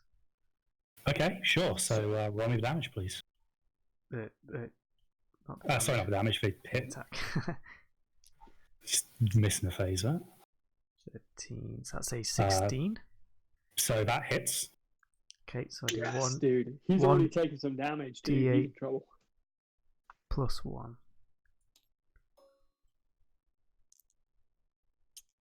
That's 2. So that's 3 damage. Which is exactly what you needed. So the Dude. crossbow bolt kind of finds its mark. You kind of hit him square in the back. You can kind of tell that that's going to have gone through his spine, and he just crumples. Jesus. Good Good shot, mate. I don't really Fuck have yeah. anything I want to do as a bonus action, so that ends my turn. Okay, nicely done, Torek. Torik's going to look down at the 2 closest enemies and think to himself, maybe not, and look over to this one in the trees who's been shooting at him. He's going to point at it and declare, "You are the subject of my newest experiment!" And he is going to attack with his new contraption, the bladed boomerang, lifting up his arm. Lifting up his arm, he's going to fire it out of a small crossbow on his other gauntlet, and it's hopefully going to spin toward the kobold and do damage. Okay, so that's 10 plus 5, so 15 to hit. 15 to hit, so the cobalt is in cover. However, the bladed boomerang just proceeds to slice straight through a branch of this tree and impacts into the kobolt's shoulder. Excellent. I'll just see how much. 1d4 plus 4.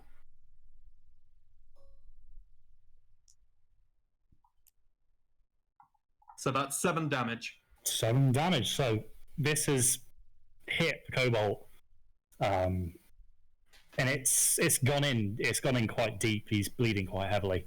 How do you retract this guy? Is it just a boomerang, or is it does it? It does return. I'm thinking about it would like kind of sing on by and then be designed to fly back mechanically rather than a magical thing, or. Ooh. Would it be something like I haven't maybe really decided on the returning mechanism. would it be maybe 100%. attached to the gauntlet and kind of like reeled in, or would it be an aerodynamic thing like an actual boomerang? Just really Oh, slowly. I think it'd be like an magnet? aerodynamic thing, like an actual boomerang, and then there's like a magnetic plate on my gauntlet which it just returns into and locks itself back in as it returns. Okay, so as you stretch out your gauntleted hand, this boomerang kind of dislodges itself from this kobolt's shoulder and kind of flies back, kind of spinning and blood off into the tree as it goes by. And sure enough, kind of like it reattaches to your gauntlet with quite a satisfying thud. Nice. Magically specific electromagnets. Okay, so the kobolds at this point, the dragon shield is still engaged with Titus at the moment. He's accepted your challenge, so he's going to continue his attacks. So reckless attack means he gets the advantage. So that is going to be +5, so it's not going to hit. Second.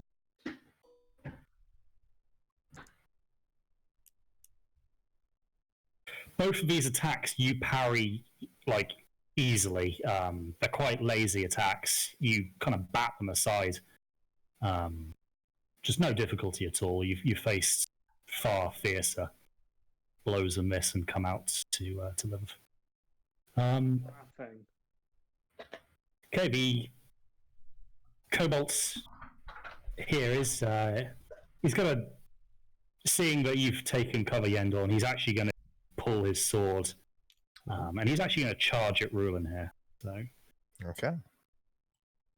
So he's going to make his attack just with a short sword. Clearly wants a bit of vengeance from his friend you've just decapitated. So 16. Yeah, that's a hit. That's going to hit. So it's going to be a d6 plus 2. Oh no! Roland's taking some damage here. So 8 damage further to Roland. Okay. And then the final Cobalt, he's actually going to turn tail and run. What? Kobold's a cowardly man. He runs off. He runs off, kind of bleeding quite heavily from his shoulder. Stop him, because he's going to tell his friends. He's Know that Titus wouldn't know that. yeah. You're on the other side of the car, but Sorry. he's kind of it's thick forest. He turns and runs, and Tarek, even from your kind of bird's eye vantage point, you lose track of him amidst the foliage and the leaves. Okay, so that concludes their go. So Titus, back to your duel with the dragon shield. So he was again the target of an attack. So Rage continues. he's going to do reckless attack again. Okay, So again, we both get advantage. sure. I haven't hit him yet though, which is annoying. So reckless attack.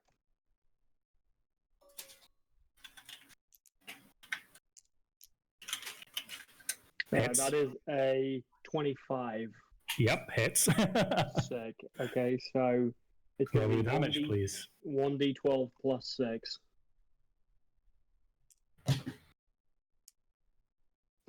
That's 16 damage. So that's a beefy boy attack right there. Oh my. Okay, so Titus, like after you kind of parried aside those two lazy thrusts, you kind of smack his spear out of the way with the kind of lower shaft of your axe, and then kind of in the same movement, you kind of swing this round over your head, and you bring it down, and it kind of bites deep into his forearm. He's kind of bleeding quite profusely from this. It's a heavy blow, and he kind of jumps backwards, kind of clutching at his arm a little bit. As his bonus action, he's gonna, in Titus's mind, put a curse on him in Giant. Sure. But now he gets the disadvantage and resistance from my allies. Mm-hmm.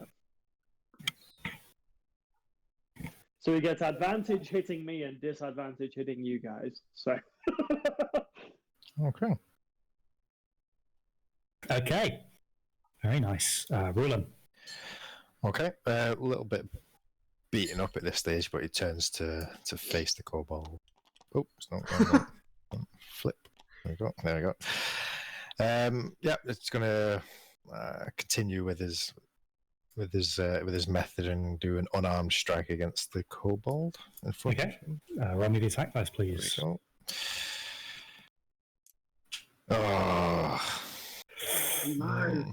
Okay, so kind of slightly bloodied from the attacks you've sustained, you reach forward to try and kind of strike this kobold, but you can feel that it's not your best blow. You're slower than you have been. The kobold is going to attempt to grab your arm and take a bite at you. So let's see if he manages that. Oh, 9 plus that's going to be 4, so 13.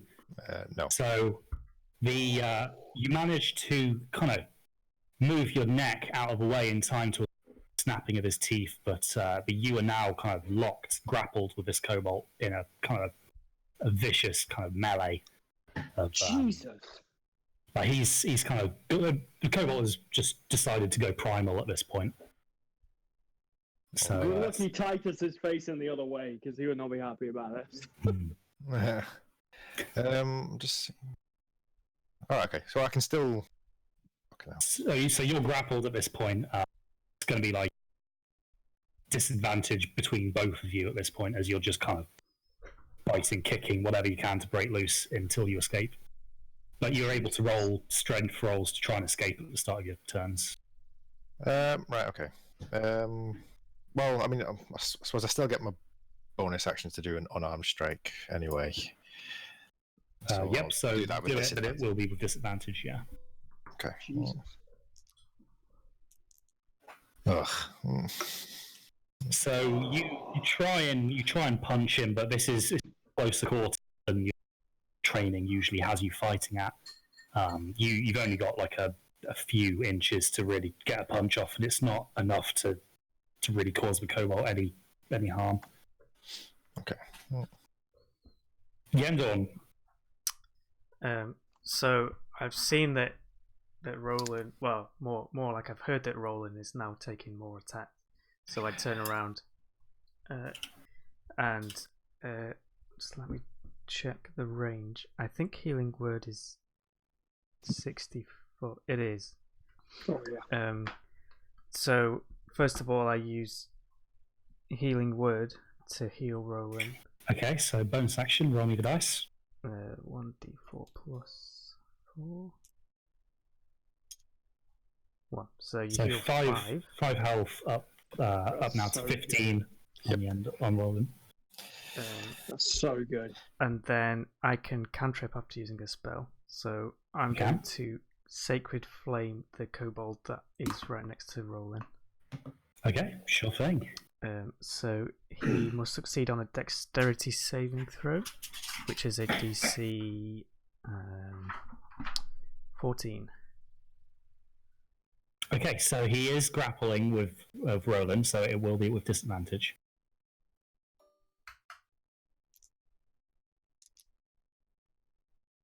So that is it's 14, Rich.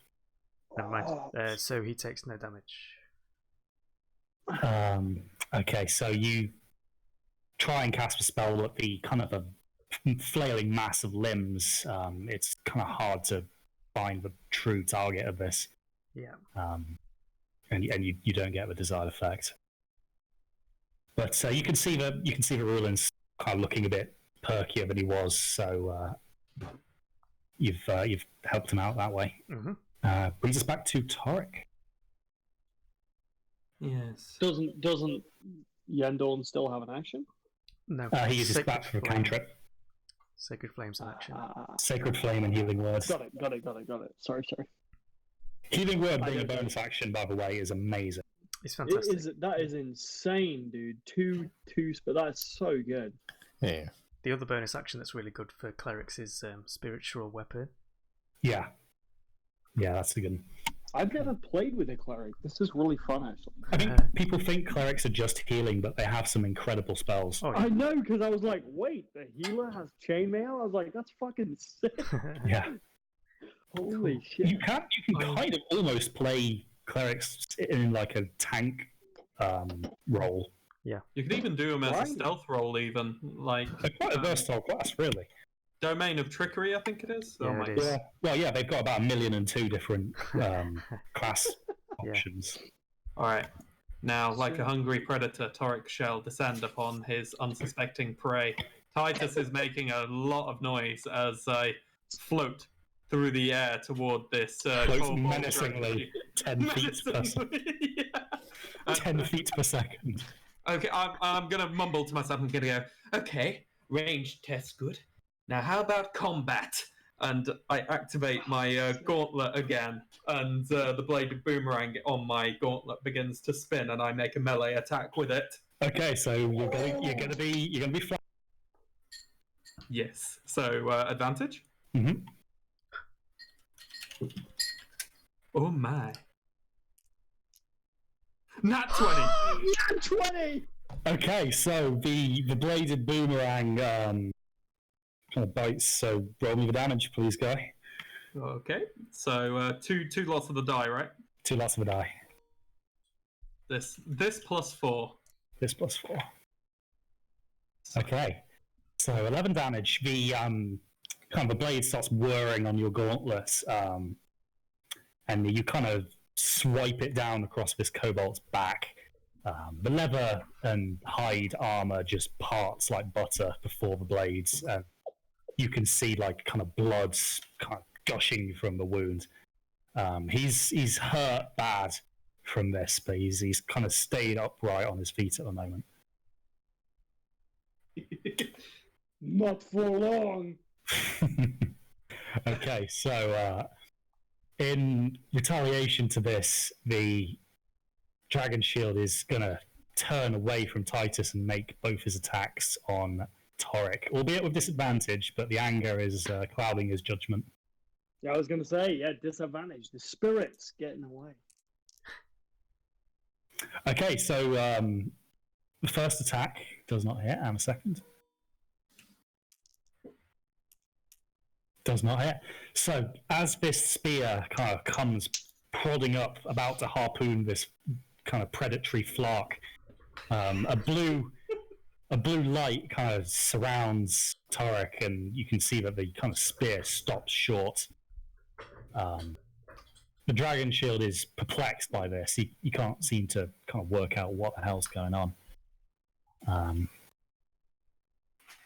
Okay, so the other kobold's still locked in a vicious combat with Rulin, but he's going to use his bite action again. Because that's not an actual weapon as such, he's going to roll just normally. Okay. So the bite goes through. It's going to do D4 plus 2. Oh, 6 damage. So, Roland, you feel this kind of kobold's jaws clench around your shoulder blades. The teeth go in through your robes. You can feel kind of a warm wetness of your blood kind of seeping out, kind of running down your chest, and this kobold kind of rears his head back and lets out a bit of a roar. Okay. Titus.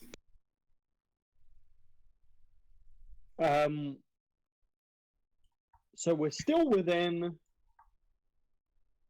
10 rounds. Is Rage still going? Rage Because I was going, yeah. okay. We're gonna do a reckless attack, obviously. Sure. So roll me V dice, please.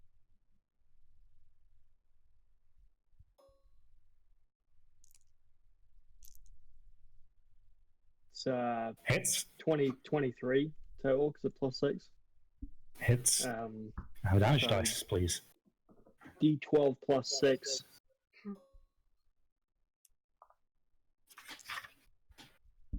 That's 18 damage. Jeez. So the kobold, in turning to face Torek, left you with an exposed back with armor that has already been sundered by the bladed boomerang. You kind of grip this axe in both hands right at the very end of the shaft, and with no regard to any form of defensive action, you put your full weight into this split. The blades kind of lodge itself. It hits just below the shoulder blades in the base of the neck, and you kind of feel that this kobold's legs give out under him. The axe keeps on going, and you see that the actual blade erupts from the front of his chest and kind of goes into the road, so kind of pinning this corpse to the road. The kobold, he was dead before he hit the ground. Let's fucking go. Okay, so bonus action. How high is Torek flying? So he's descended to 5 attack, foot so in the he's air. So I'm 5 actually foot up. I'm about head About height eye to level, you. yeah. So bonus action. I give him a high five, like where you grip the hand. Roll me the attack. Roll attack for the high five. You're just gonna Okay. push me away, I'll start floating away Do like. do I still get Advantage, reckless attack. So you high five like there's no tomorrow. that is a 20, unnatural 20. The battlefield rings out with the sound of skin on skin contact.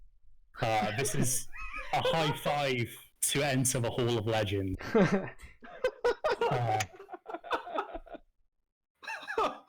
In fact, Tarek, roll me a Constitution saving throw, because like. Yeah, this is gonna give me like thunder damage. Oh, that wasn't so bad. So you are kind of knocked back from this 10 feet in a kind of a slightly upwards direction. Yeah, just floating away. Help! You clearly need to fine tune the kind of the shock absorbers in your elixir, but we can work on that. Yes. Still has his move, so he's gonna not knowing what's going on over here. He's gonna, because obviously he's fought many battles. He's gonna instinctively run to the others. Even as the gnome goes floating off, he has no regard for. He's gonna run, so he's gonna go 1, 2, 3, 4, 5, 6. His move is still 30 right now. He doesn't have unarmed movement yet. Mm-hmm. And then he's going to see that Rulin is grappling with this kobold and just loses shit. Rage is going to deepen. Double rage. Okay, so that brings us now on to Rulin. Okay. So you can roll me a strength check to try and escape at the start of your turn now. Well, I was just reading grapple. I can do. Well, I mean, I don't know if this is your rule specifically, but I can do it in athletics or in acrobatics, so I could roll dex for acrobatics. Yeah, if you wanted to get out of it that way, then you can roll me that. Okay. Just my strength is absolutely garbage. Oh my fucking god! How many nat ones today, Cal? Yeah. I've never seen. You're Ones or also 20s. First crit though. Yeah. It counts Okay. as an all roller. So the you try and get away, and as you kind of go to move, the cobalt makes another bite. Yeah, saw that. Head goes through. Oh, fuck me. Oh. Oh my god, dude! Please don't die. So It was- you're not dead yet. So But you're another not 6. Yeah, another 6 damage. So Titus, oh my god! you kind of come and you watch as Rulin is kind of getting kind of savaged by this cobalt. The jaws just keep on closing. Jesus. Rulin, you can feel that you're starting to get a bit kind of woozy. You don't know whether it's from a blood loss or any kind of batterings you've been getting, but your head is starting to swim a little bit here. The to escape a grapple, is that the action for the turn, or? No, that's just a check, regardless. So you can make your other actions. Okay. Carefully considering here. Yeah. So I can't disengage because of the grapple. Dodge won't do me any good. Unarmed attack it is at disadvantage.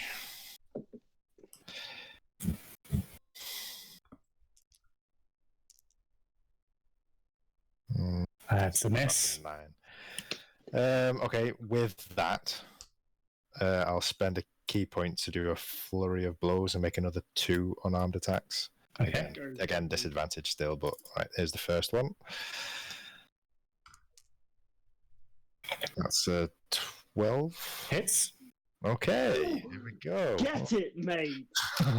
Right, so at this point, it's heads, elbows, knees, whatever. Yeah, we this. can I mean, get this is into it, not. like, This is not the elegant way you No. practice fighting. This is a very kind of real life guttural fight. yeah. Okay. Them is street rules. Yeah. Them is indeed street rules. So is that 4 damage? 4, yeah. And I will So as like the special bonus action of the open hand technique, should I do both attacks? Both of my bonus attacks, and then do both of your attacks first, and then we'll do the. Okay. Yeah. If anything occurs, yeah. Yeah. Oh yeah. Okay. That's good. another I like hit. that. All right. Roll me damage, please. Another 1d4. Nice. Maximum. That's 7. So as you're rolling around, Cobalt, as he's bitting you, you kind of punch him once, kind of gets his head back. You seize the opportunity. You kind of grab one hand on its snout, the other around the back of its neck, and you twist. Oh yeah. You hear a crunch, and the Cobalt kind of flops down its full weight on you. Kind of knocks the wind out of you, but you can relax. Yeah, let out a very heavy sigh of just exhaustion and just flop onto the ground. I'm just completely and utterly fucked at the end of that fight. So, you guys, well done. You've seen off the Cobalts. One of them obviously did well, but the others lie dead at your feet. All Titus saw was a kobold collapsing on top of Rulon. Rulon flopping because he's so exhausted, so he's going to run up and just throw the kobold, just grab it and throw it as far as he can.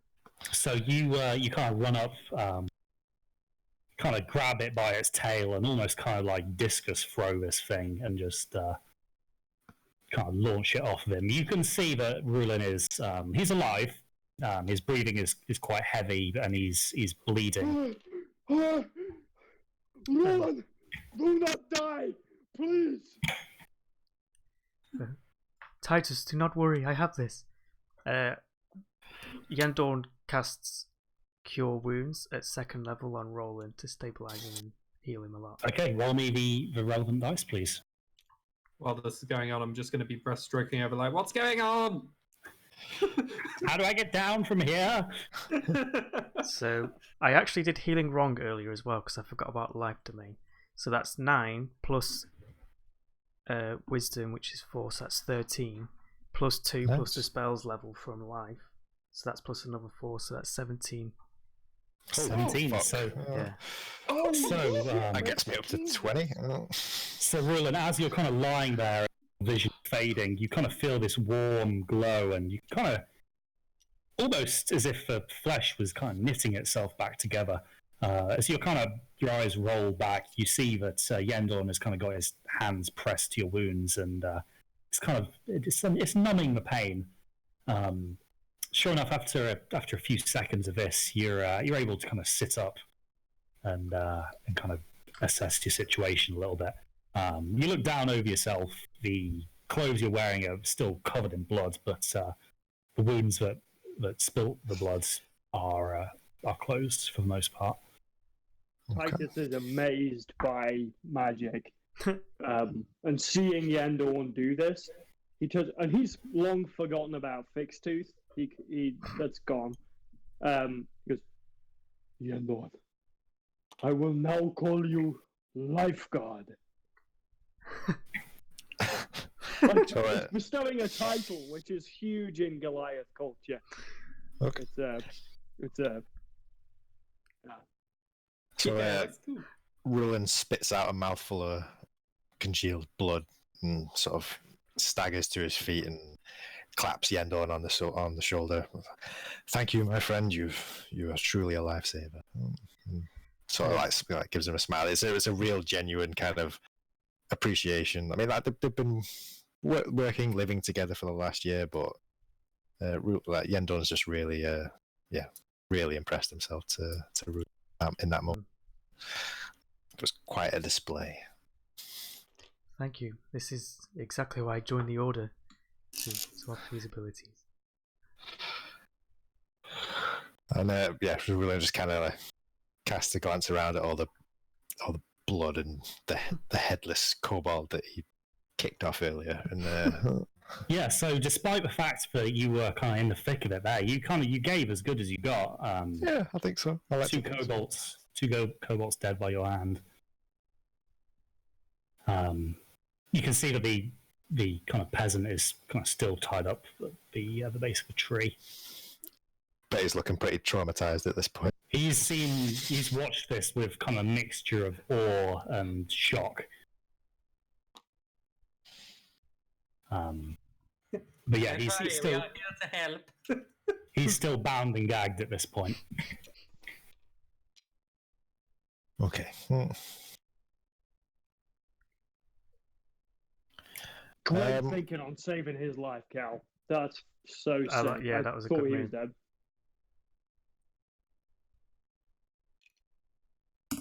Oops. Saved his life, but no one seems to want to untie him. Oh, you linked I was them. going to Nice. say, yeah. Yeah, I figured out you Titus can wouldn't- join. Titus wouldn't have. Nice.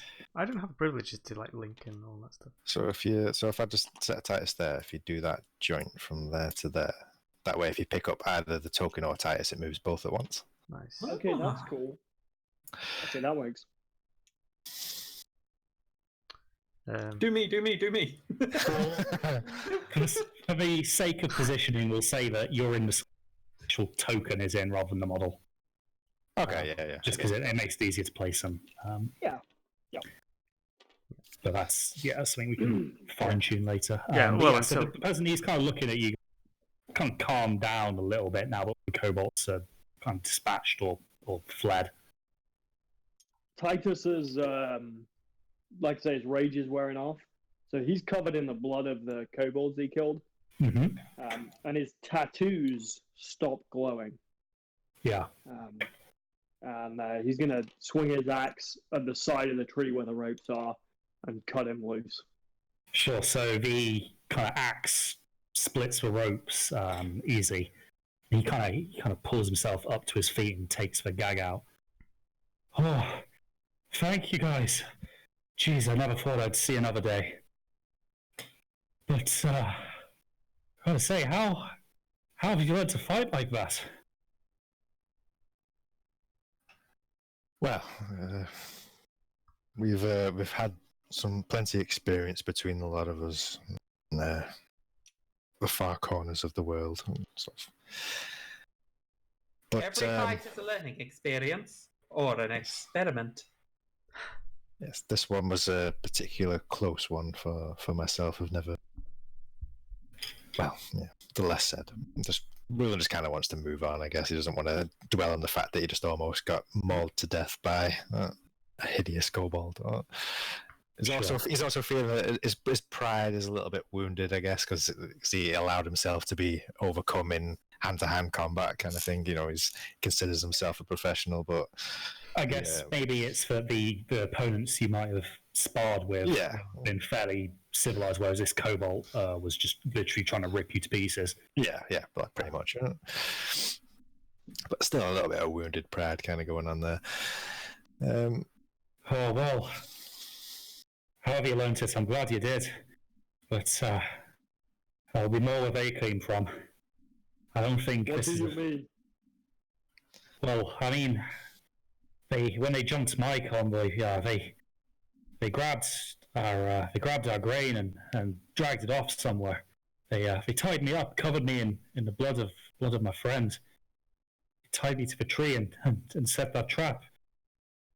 So they used me as bait, and he kind of puts his head in his hands. He's clearly quite guilty that he lured you in. And it wasn't really his fault, but the kobolds were clearly using your good nature to draw you into this trap, and if it hadn't been for your Fucking bastards. for your fast reflexes, Yendon, you could have ended up in a fairly dangerous predicament. Mm. Can you imagine if Yendorn had not made that save, by the way, without the healer? We've been looking at a dead NPC. Well, I mean, Possibly a dead Roland. it was kind of, Rulen, yeah. it was a dead kind of a counterweight snare trap. So the idea was you trigger it, the rope kind of snaps around your leg and then pulls you up, kind of dangles you upside down from the tree. Mm. So, Turns you into a Jesus. pincushion for those for the kobolds. slingers, yeah. Yeah, they would have shot you to pieces. Jesus. So it was quite fortunate that you managed to dodge that. It's those Nice. elf reflexes. Indeed.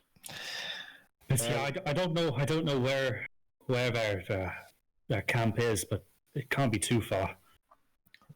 Was there many more that attacked you, or was it the same party? I think it might have been. I can't really tell them apart. There was a couple more of the bigger ones, but I didn't see them this time. Titus likes killing the big ones. So he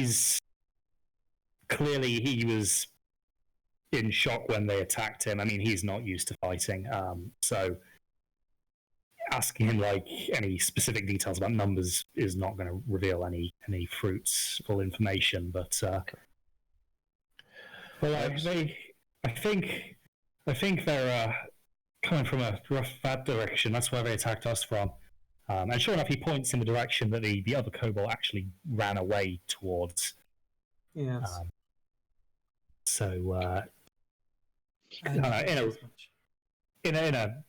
At this point, it's a roughly kind of northeasterly direction. But that one you saw off earlier, he didn't look too well. I doubt he'll have got far. No. Well, I think we've discovered what's been causing the delays with the caravans, and we still have a job to do. So we should kill them. Yes, we should see if we can track the one that ran away and see what we can find. They will possibly be expecting us. I imagine he would have been able to warn them what was going on. Do we have time for a short rest? Titus wouldn't know this. That is up to you. Do we give chase? Do we need a short rest? What do we think? I think it would be. How much health is everybody on? I'm fine. I'm fine. After that display from Yendon, everyone's actually in a pretty good nick. Dude, I know, fucking Yendon. It's like hey, life clerics, they do what they say on the tin.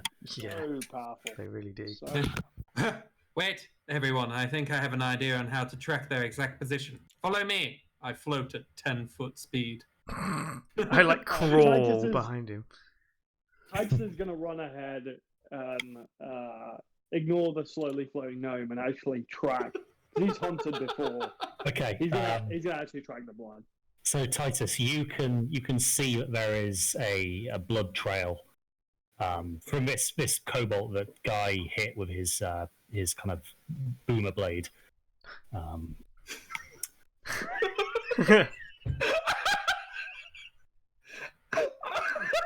The sword that just only votes Trump, and It was a blade made in the 70s. Blade of Boomer!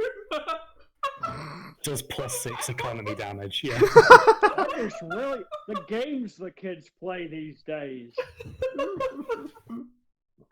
On a roll of the 1, you've got to stop playing D&D because they think it's a manic ritual. Shit. Cool. So I do like Boomer Blade though. Out of the context That's of the cool. joke, it was a pretty cool tag. It's actually cool, yeah. the well, I'm just now. I could quite do with a drink. So take a 5-minute break from here. Is everybody still good to go on for another hour and a half, maybe?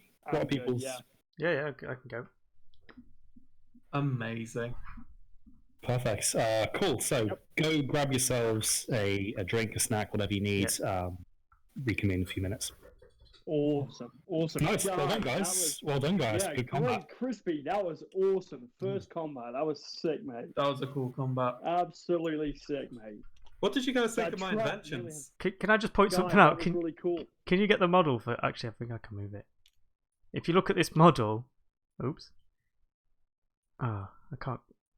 This is really buggy now. Yeah, right. So if you look front on, if you look at the way he's holding his spear, Yeah. got him. You're holding it. That's right. That's how Titus defeated him.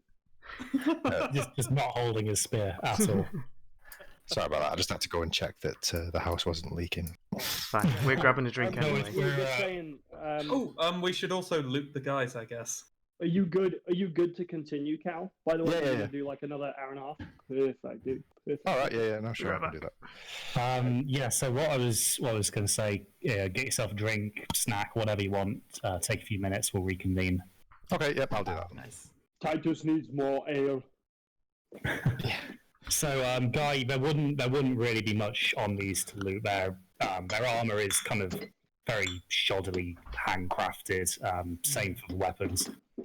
Maybe there's a clue to why they're attacking the area. Maybe they've got like some grain on them or something. Well, the Investigate. yeah, you can take a Just quickly before you grab your drink. I am so sorry. I was gonna say, yeah, it's the break. +4 to this roll. 12. So there's nothing that would give away their motive immediately. But you do recall that the chap you've just saved was kind of telling you that they hit his car and basically just took everything on it. Okay, so it's a bit indiscriminate. Yeah, it's safe to say that they're kind of basically just stealing what they can get their hands on. Anyway, sorry about that. Yeah, no worries. Don't mind the odd 30 seconds now and again.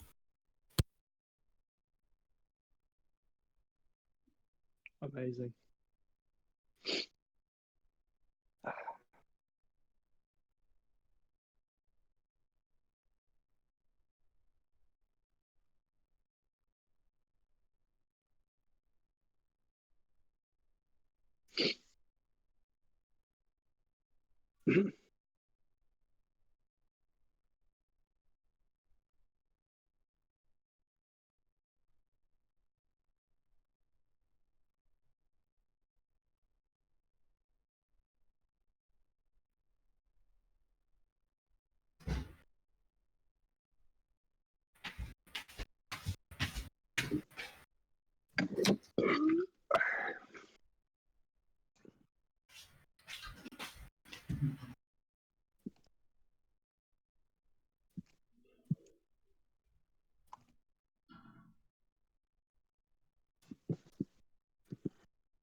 I am back.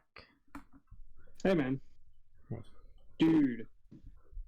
Fucking life cleric, mate. Holy shit. Yeah, the first two times I used healing word, I forgot you get 2 plus the spell's level extra of healing, which is. I thought that's why I was like, doesn't it include? I said it wrong. Where it is, I thought it was proficiency added, but it's not. Yeah. It's the You're spell almost level, there. Yeah.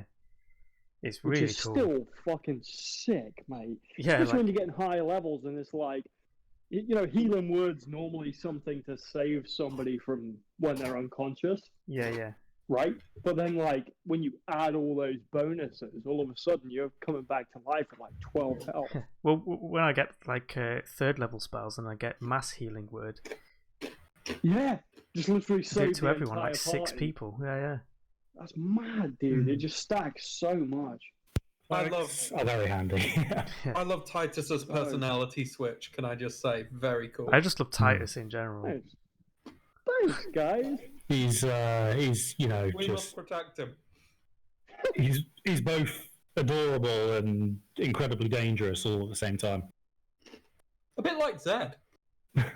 It's literally Zed if she Zed was with a battle axe, yeah. if she was 8'8" and 340 pounds. I mean, And strong. You just So, said the if she name was Zed. 8'8". My God. you literally just described Zed. Stupid.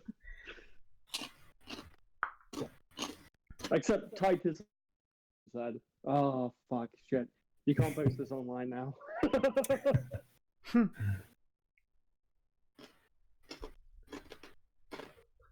I just wanted to play a big dummy.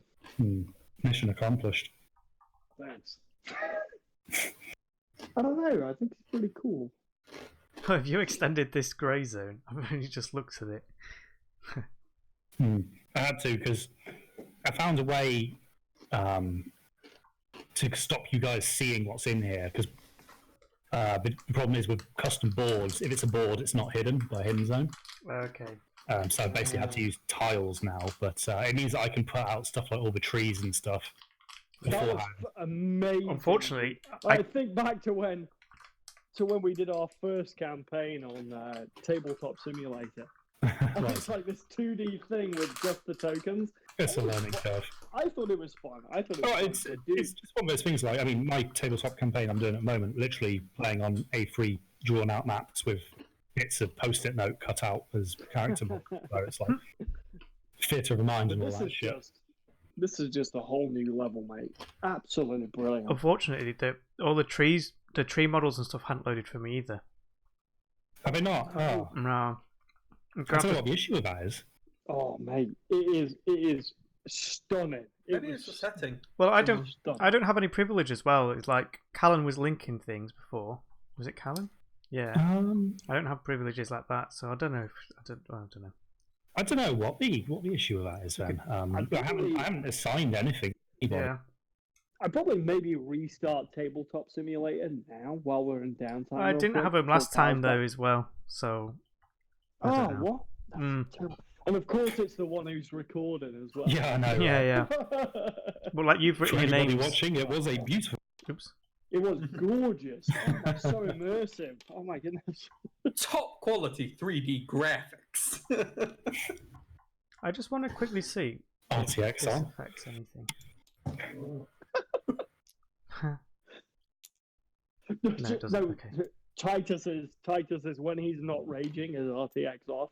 Yeah. And when he's raging, it's off. That's the only reason why his tattoos start glowing. It's just because he's turned ray tracing on. Yeah. That's why he needs fans nearby.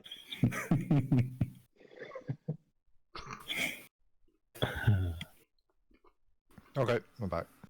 Alrighty then, I think that is everybody. So Titus, as you start tracking, you kind of pass underneath Toric, who is trying to navigate amidst the treetops. You can kind of find the tree that this cobalt was hiding behind. Sure enough, the branch that was severed is kind of lying down. You see that there's a kind of a blood splatter there from the initial impact, and then a kind of a trail that's kind of leading in the direction the cobalt fled. So you start tracking this. You start tracking this for a while. You get about 400 yards into the forest, and now make me a survival check.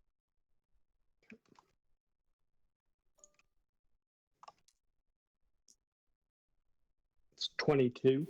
So the blood kind of the trail is consistent up until one point where you can see the kind of the trail stops for about a meter and a half before continuing again.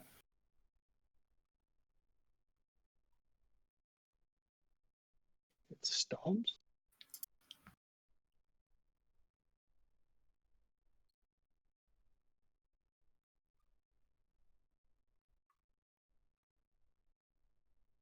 I feel like Titus wouldn't take note of that. Okay. As much So, as I want to be like, oh yeah, maybe it's a barrier. I feel like So, Titus wouldn't take note of that.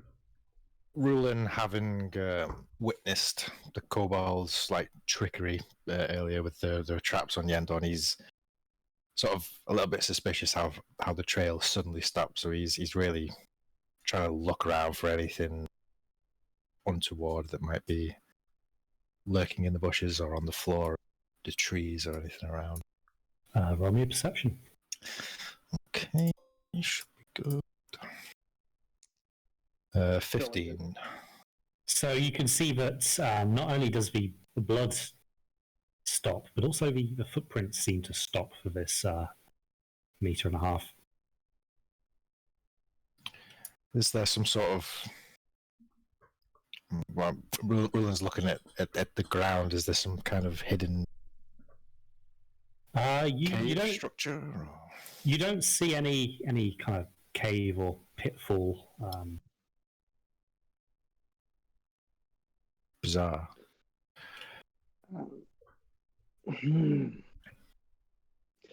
Because I feel like he wouldn't. I feel like Titus, he just wouldn't have the intellect to.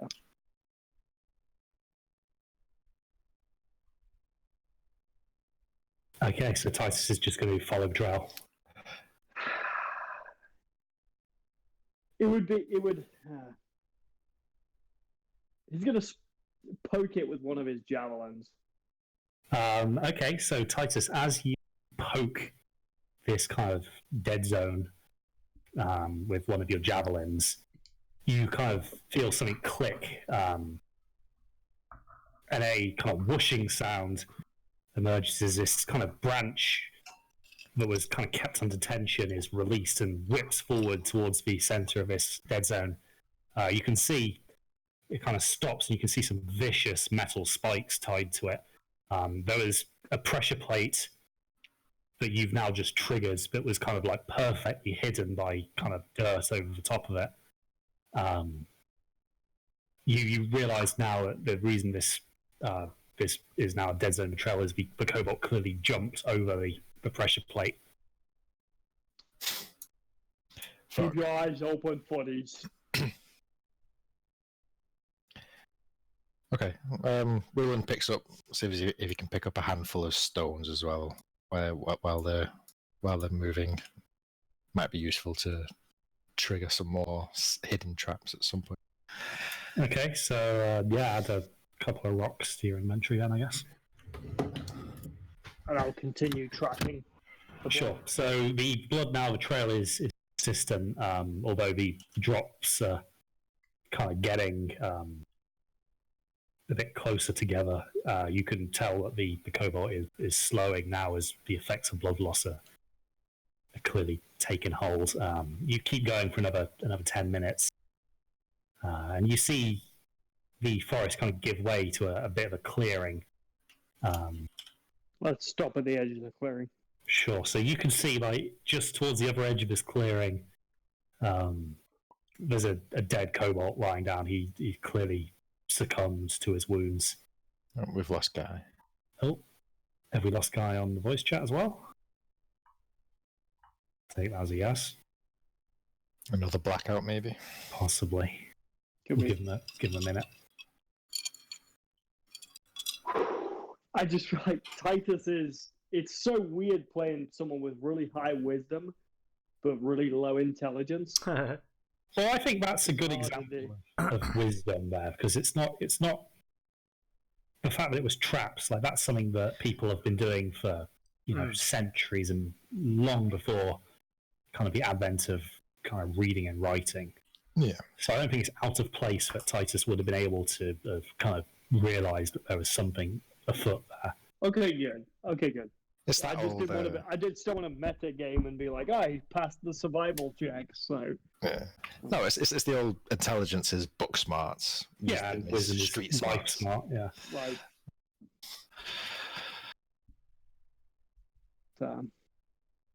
I honestly think wisdom is my preferred of the two stats, because it's so useful in a lot of situations. It's so sick. It's just like perception.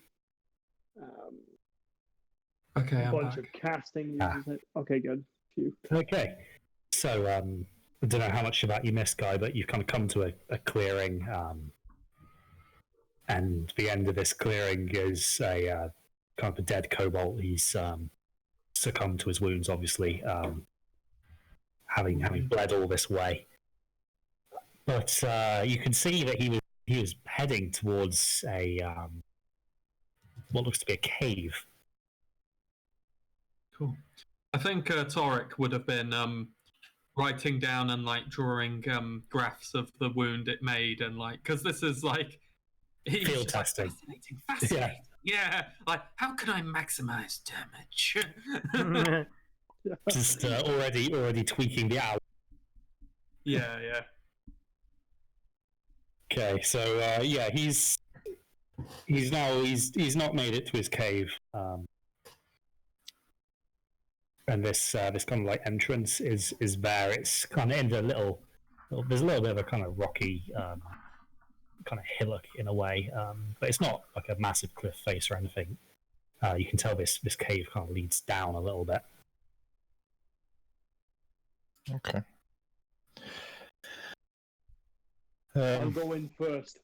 Well, hang on, Titus. Before you do, let's carefully look around the entrance. We know what these beasts are like with their traps. Yes, careful. Yes. So we're going to very, very carefully assess the cave entrance and look for any more nasty tripwires, pressure plates, or any such.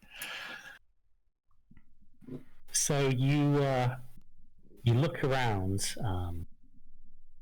and you can see that there are a couple of fairly largish rocks positioned above the entrance, but you can't see any tripwires or anything visibly attached to them. Well, this makes me a little bit nervous. Anyone, any ideas? I can give you peace of mind, potentially. I cast Find Traps, the second level spell. Find Traps or Detect Traps? So it doesn't tell me where they are, but it tells me if there is traps in the vicinity. So there are indeed. There is a trap. Okay. Oh, I am detecting a trap. I do not know where, but one exists. Sort of Rulin's just like staring at the rocks as the end of. Yeah, okay. Like just confirming that yes, this is a strange situation and we need to think carefully before we go forward. Just in awe at Yendor right now. So how far away we stood from the cave entrance? Well, the clearing is about 30 foot in diameter. You'd be able to see the rocks from the other side. Okay.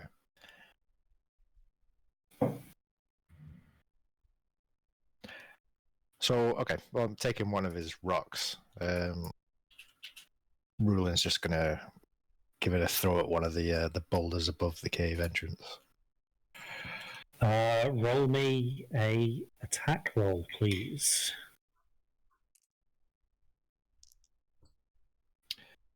Plus dexterity. Yeah, that'll be an 11.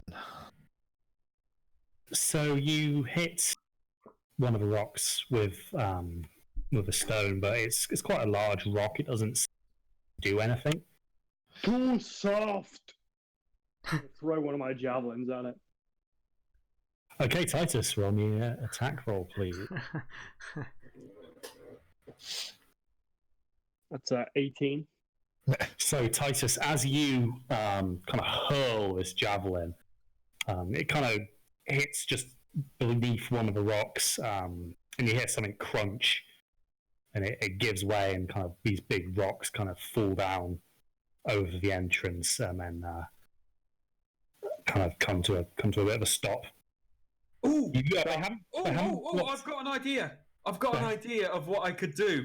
I can So excited. Yeah. Everyone.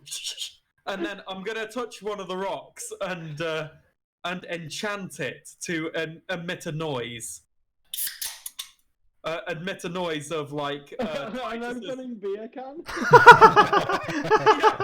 I enchanted with this. No. The kobolds come out in search for cold one. No. Just the one with the boys. I enchant the rock with the sound of Titus's pained noises when he broke his tooth the night before. So it will give the impression that he's fallen for their trap, and they'll come out to investigate.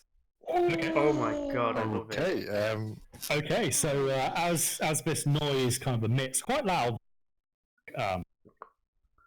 you kind of see a kobold stick his head out of this cave. He kind of looks at this rock, sees nothing, and kind of looks around and sees you guys, and just bolts back inside the cave. So Roland turns to Tarek. Well, my friend, perhaps it would have been worthwhile us hiding before you did something like that. I was just in the moment thing. It kind of worked. Roland just sort of rolls his eyes and says, well, I suppose they know we're here now. I mean, They they would have heard the rocks fall anyway. Well, yeah, but yeah, true. Okay. Okay. I love the kobold just looks at us and goes, no. Not today. Oh man. Okay, guys. So the cave is oddly enough cobalt infested. I disenchant the rock.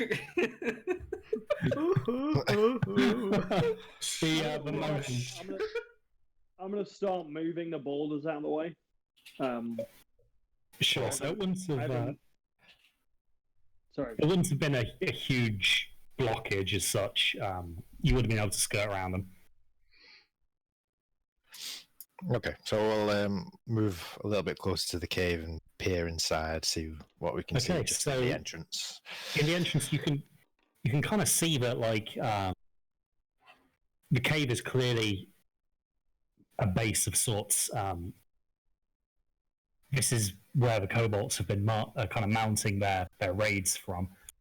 You can see that they've clearly been doing all right for themselves. They've got like an array of kind of crates of stuff, nice campfire going, kind of a whole load of stools full of sorted equipment. They've even managed to loot themselves a nice carpet from somewhere, probably at the Baron's expense. Would you But count? it's quite a nice setup these bandits have got going. Would you count this place as a dungeon? I would count it as a cave. Dang. Okay. But as you stick your head round, kobolds kind of see you and kind of prepare for combat. So everybody roll me initiative. Ooh. See, I can see these, whatever these are. Bedrolls or whatever. Bedrolls. That's better. 19 for me. Titus. Something good. Ooh. Oh That god. would be Oh, good initiative rolls. a guys. 21. Here comes the one. 21. Here comes the one. Oh, 22! It's actually oh, lads. Rich at 13. plus Dex 13 again, and then for the kobolds plus 3. Good lads. 6. So you've kind of got the jump on them. They've God, not knowing what to expect. You guys. So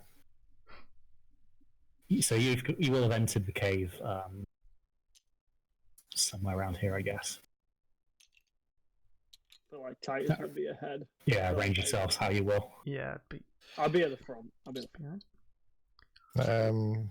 Yeah, because you were clearing the rocks, weren't you? Yeah, so we'll be just like 2 steps behind Titus, probably.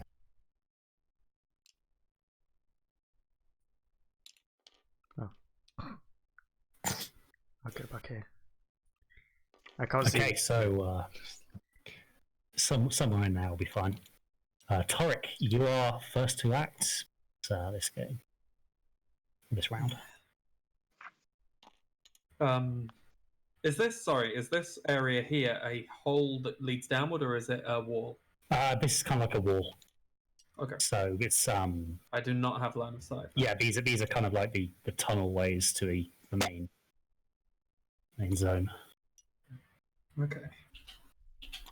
What I'm thinking is I'll position myself so I can see down both these corridors and ready because I have only got 25 moves. So 1, 2, 3, 4, 5 here. Mm-hmm. And I'll ready an action that if either any of them move into line of sight, I'll make a attack on them. You Okay. can probably. I mean, Yeah, you'd have line of sight on this kobold Oh, here. I didn't see that one. Oh. Yeah. Okay, what's this rangey here? Would you I call saw that? Cal just hovering over this guy, like. Dude. I'm just measuring my distances. Yeah. Oh, okay. Oops. Forgot we had I think you'd be in range. I think, Guy. Okay. Nice. I'll initiate test 2. Okay, so tell me what tweaks you've made on the way over. I've altered the angle of the individual blades, and You know what I'm thinking of now? Do you know that those kind of like hand cranked buzz Helsing had, Hugh Jackman one? yeah, kind of like that's kind of what I envisioned. Just like it's just a load of blades in a circle. Yeah. Cool.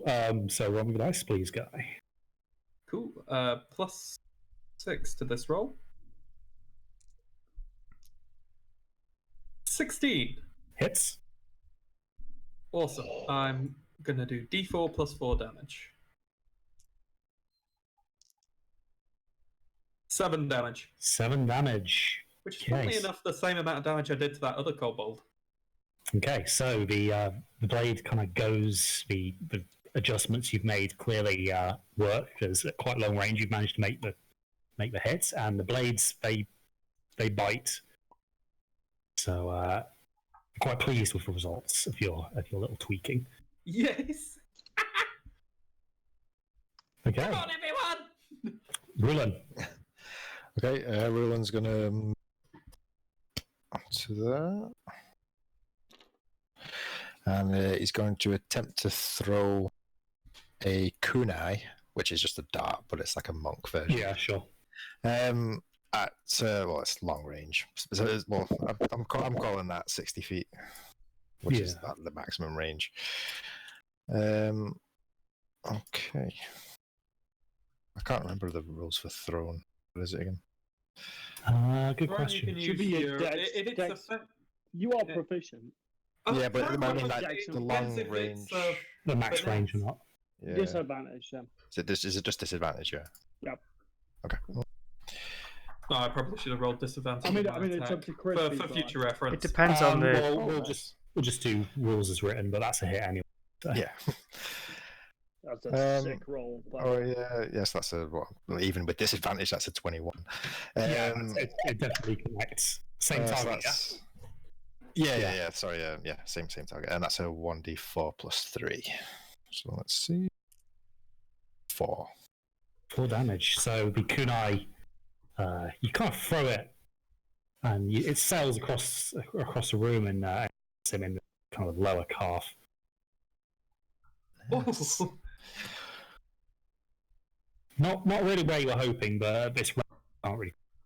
Okay. And sorry, did we take a short rest earlier? You did not. No. We No, did okay. not. We No, did not. okay. Fine. So you've got your 1 key point remaining. Yes. But with no other actions to take.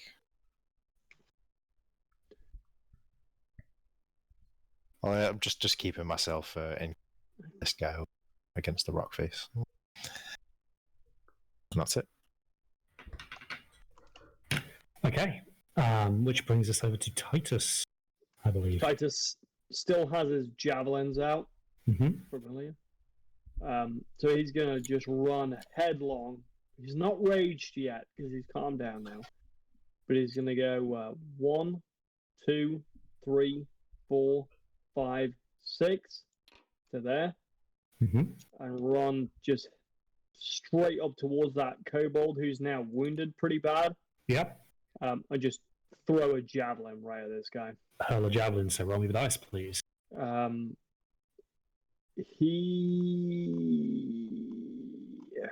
He's not going to do reckless attack. Not going to do reckless attack. Okay, just for 1 then. Hits. All right, that's 20. That's 22. So we're good. Hits. Yep.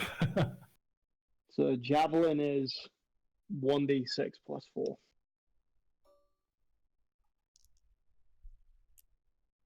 So 5 damage. So 5 damage.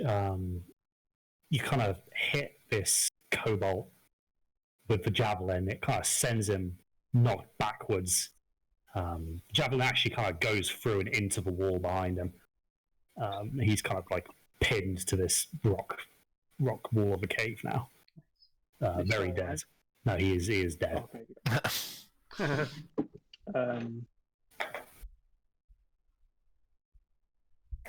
bonus action is going to be taking a perception view, just like from a warrior's standpoint of what, because obviously there's the fireplace here. Like, what can Titus see from here? So you can see that these kobolds, they've all taken up a fairly defensive position.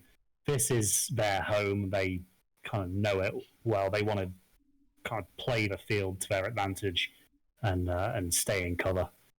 Is there anything funny about this rug right here? You can see that it's clearly a lot nicer than kobolds.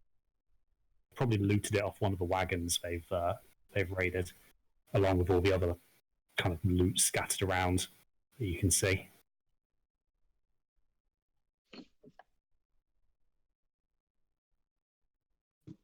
It's the end of my turn. Okay. So, Yangon. I walk up 1, 2, 3, 4, 5, 6. Just behind Rulin, and he took a massive beating in the last fight, so I used the cantrip guidance on Rulin, which means as long as I keep concentration in the next minute, you can add a d4 to a saving. Not guidance, sorry. Did I say guidance? I meant resistance. Okay. If you have a saving throw, you can add a d4 to it. But once in the next minute, as long as I keep concentration. Okay. Right. No bonus action. That's the end of my turn. Sure. So the kobolds now are going to.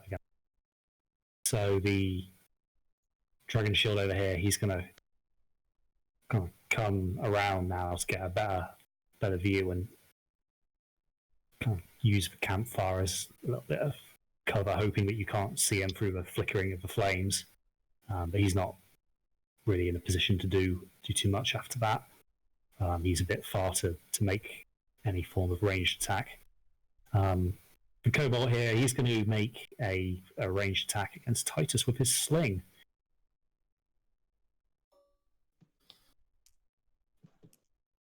And it is going to hit. Yeah, it hits. So d4 plus 2, it's not huge. So 4 damage to Titus. Well, it will be 2 because Titus is resistant to physical damage. When he's raging. That is absolutely correct. Is that right? Yeah, it's bludgeoning, slashing, and piercing. Yeah, when I'm raging. He's not raging, he's calm. You use your bonus action to scope out the room with it. Yeah, I did, yeah. Okay, so he's made his So attack. 4 damage. Yeah, 4 damage. He's down to still 30, so not bad. The other cohort, Dragon Shield, he's going to move forward. 10, 15, 25, 30. He's going to then throw a javelin at Titus.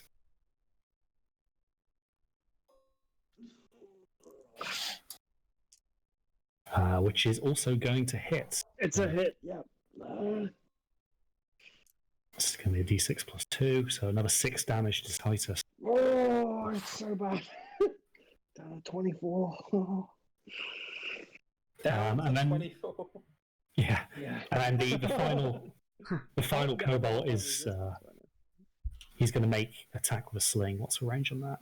10, 15, 20, 5. What is the range on a sling? Let me quickly Google that. 1 minute. I think it's I don't know if it's 60 or 120. Sling is 30/120. Yeah. So it is long range then. In which case he's going to do that with disadvantage.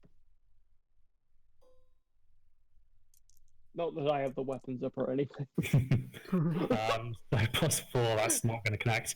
So the pebble goes whirling past Titus. After these first 2 hits, you've kind of started to pay attention to these projectiles coming your way.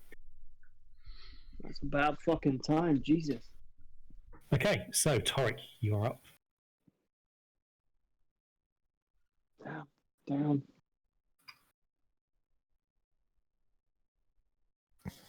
Okay. Oh, sorry. You're up. Right, I will. It's hard to think because I'd love to come around this angle as a flanking maneuver, but I am not that speedy. How long has it been since our encounter with the cart? So it probably took you about 15 minutes to track him to this point. Okay. I'll So yeah, your elixir will have worn off by now. I was just checking. Oof, what'd you say? Do you reckon I can make that? I'll roll disadvantage this time. And using cover. Ooh.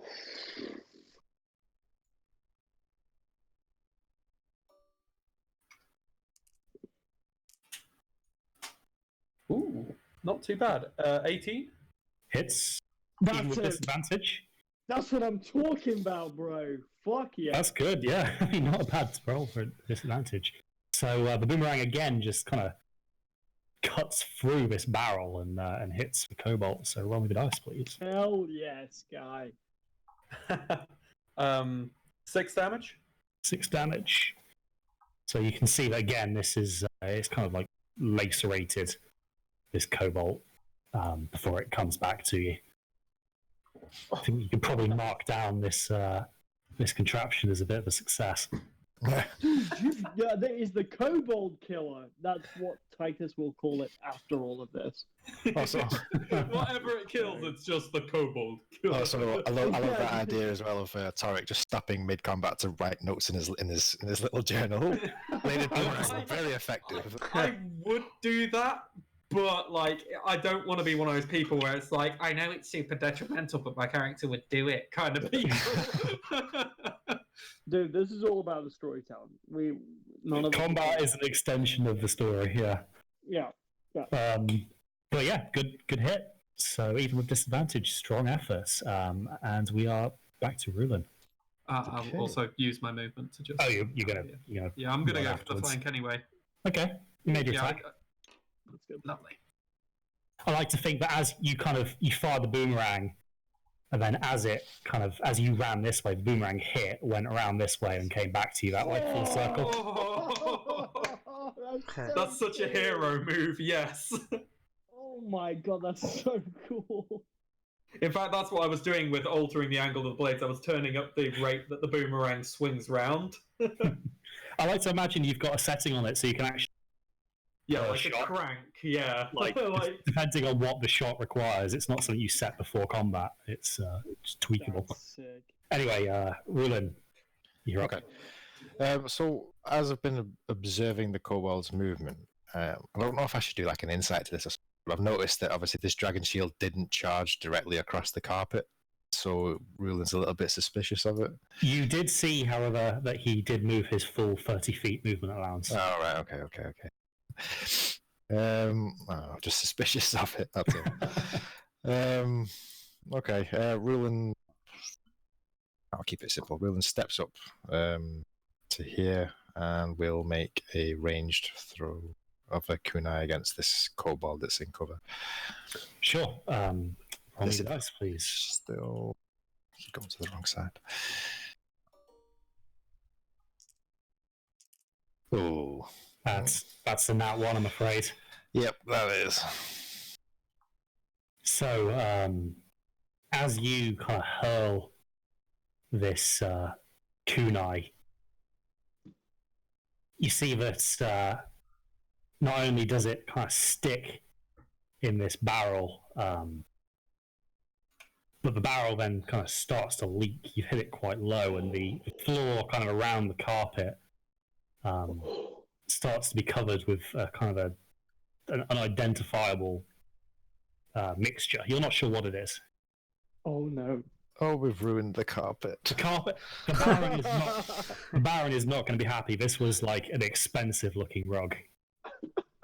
We'll just tell him that the kobolds used it as a Kobold. It As was, a toilet it was or something unrecoverable. like that. There was nothing we could do. Yeah. Even Titus would know we can lie about this. Fuck. Okay. Nothing much else I can until we start moving up. Okay. Yep. That'll end Ruth's turn. Okay, and that brings us to Titus. He loves killing these big guys. It's like kind of a nice fight for him.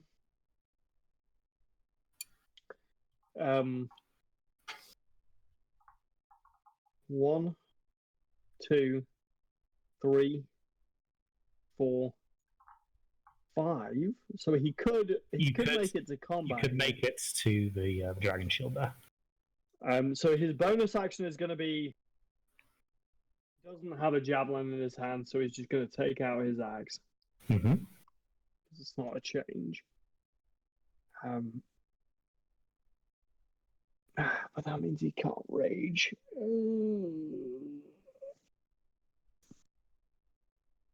Can he run up and rage? Well, if you throw in your javelin, it's not in your hand at that point. So drawing a weapon is a free action. Okay. So in that case, you could run up and rage at that point. Okay. In that case, I'm going to rage. He would not have noticed the kind of gooey oil. Gasoline going everywhere. So Titus, as you kind of run up Cobalt, you kind of your feet start to get sticky, and then as you kind of place your foot on the carpet, you feel it give way. Roll me a dexterity saving throw. Fucking god damn it! Yendorn, this was the singular trap detected. The rocks above the ruins were just rocks. Ah, bugger. Damn it. Okay, it's not the end of the world because no, that's just a 7. Oh, God. So, Titus, this carpet gives way, and you can see there's a bit of a drop. It's about a 10-foot drop down. So you're gonna take a d6 bludgeoning damage. Okay, we can half that, which is because he's raging, so it's still 1. So it's still 1. And you notice that the bottom of this pit, there aren't any spikes or anything, but you're ankle deep in more of this sticky brown liquid.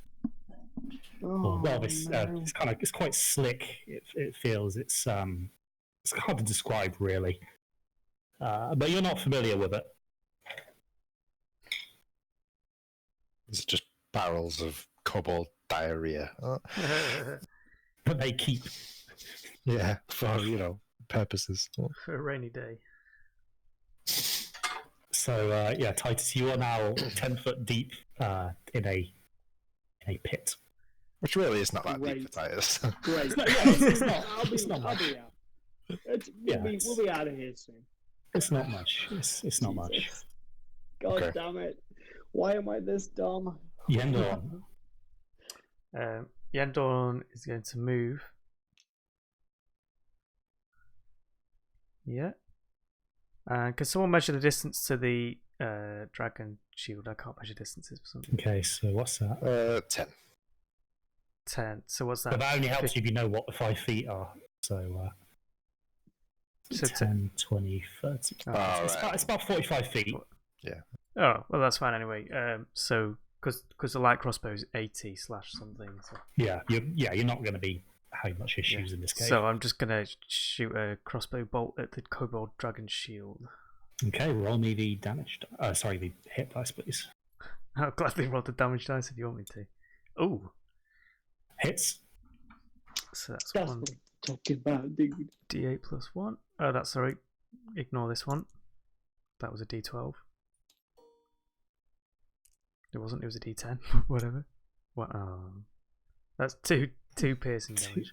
Two piercing damage to the dragon shield. Okay. No bonus. So crossbow, it doesn't really hit anything.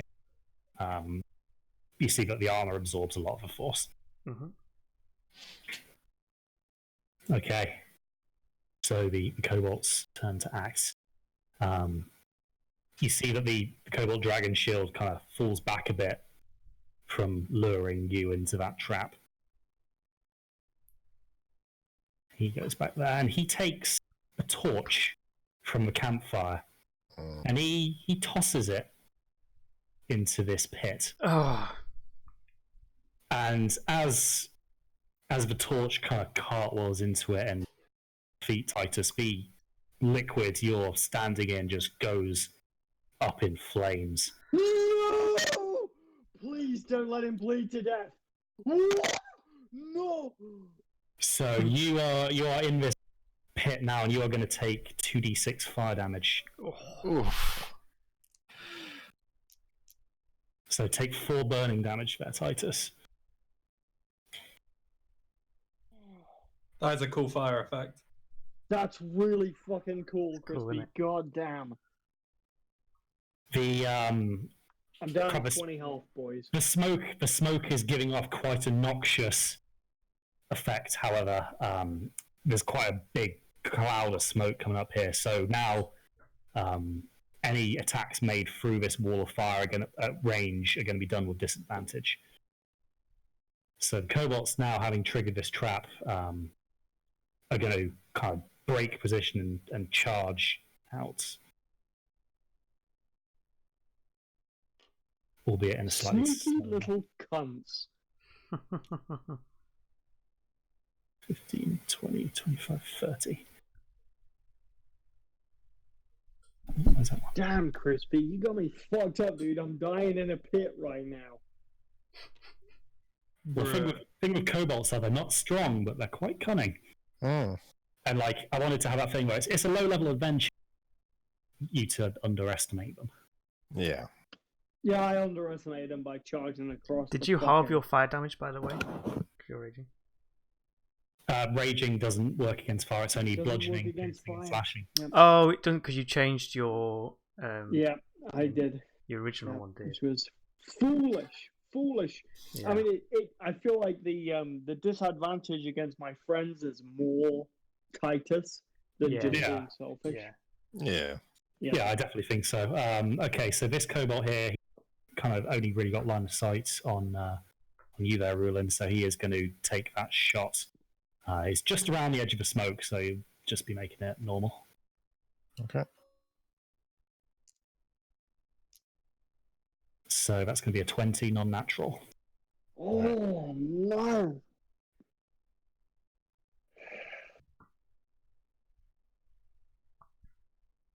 Damage? Guys, we can't die in a kobold cave. We cannot die. I'll use my deflect missiles reaction. Okay, so yeah, it would be 5 damage there. Okay, so that's automatic, I guess. I get a +6. But I won't spend a key point to throw it back. Sure. So once again, you kind of catch this pebble. I just quickly stash it in the pocket with Yep. the rest of the rocks. Oh. And then I don't think this one quite has line of sight on benefit of the doubt on that. So that is the kobolds done, and we are back. Guy back is- to Turek. Guy is small. So He's quite small, exactly. So it's I think it's yeah. fair to say that he's probably still hidden. Benefit of the doubt to Guy. Probably. I feel like I Mhm. would have been seen. Okay. I really want to stop the kobolds from coming out this way and escaping around us, because I think that's what they're going to try and do.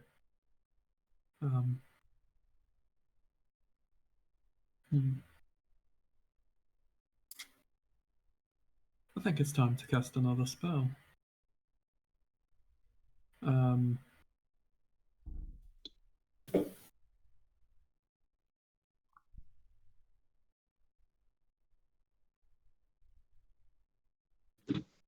Yeah, this will be cool. I'll 1, 2, 3, 4, 5 up here. And I'm going to cast grease on this area here. I'm guessing that this bit slopes down a bit. Yeah, a little bit. So So I'm going to cast grease at this point here, making it affect like this area, encapsulating all 3 of those kobolds. And just outside of the campfire. Don't know if grease is flammable. Further testing required.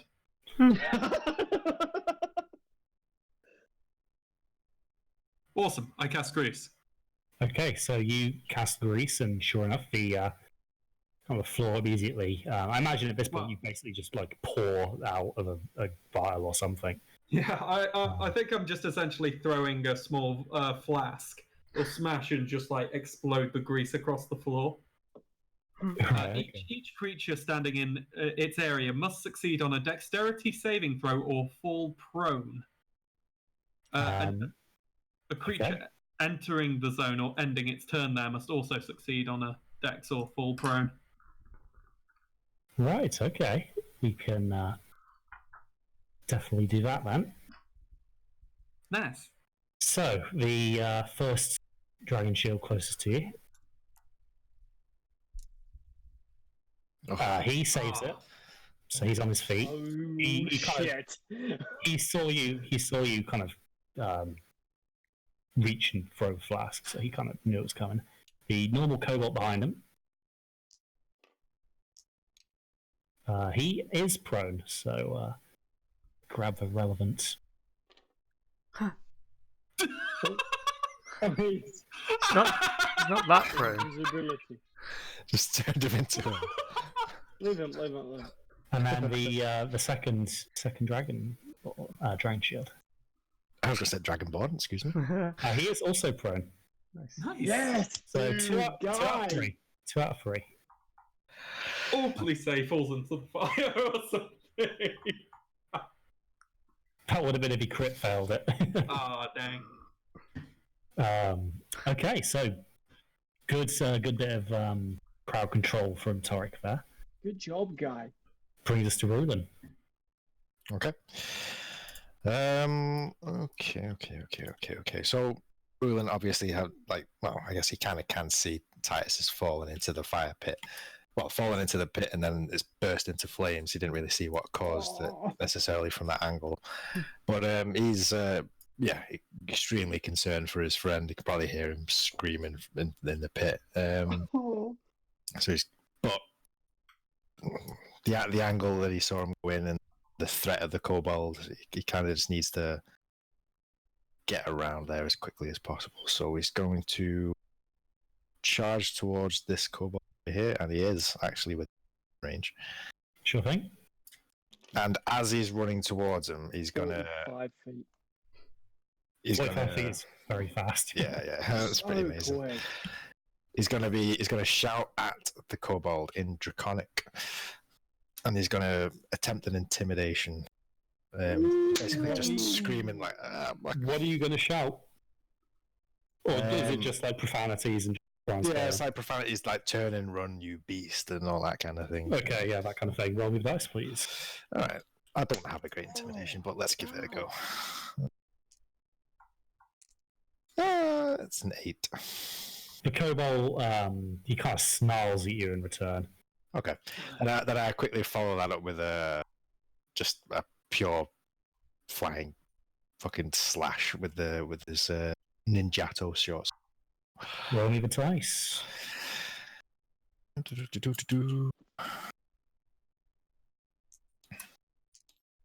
fuck. God damn it. Fuck me. So that is a miss. The kobold kind of he parries it aside with his short sword. Okay. I'll follow it up with an unarmed attack. It just takes a kick at the at the.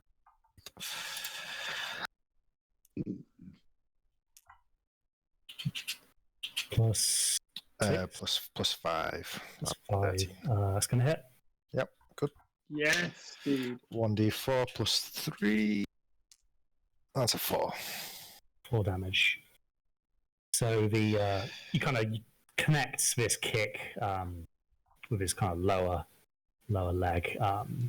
He kind of hisses at you, but he's still on his feet. Okay. And then is that Titus now? Yeah. It is Titus. Oh, God. Okay. So Titus, you are still in this pit, so you're going to take another 2d6 damage. Fuck. So 5 additional fire damage to Titus. Thank God for that.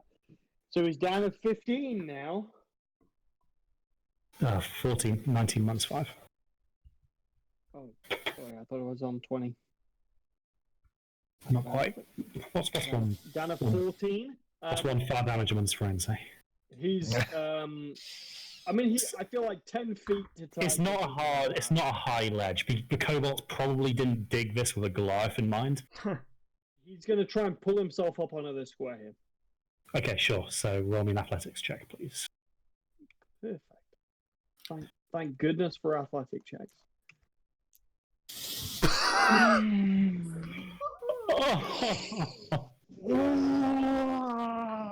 So Titus, you try and pull yourself out, but the lip of the pit is still slick from this fresh oil spill. You can't quite get the grip you need, and as you pull back in, you kind of claw in some more fuel for the fire and take an additional D4. Oof. It's only one more. So down to 13. That's okay.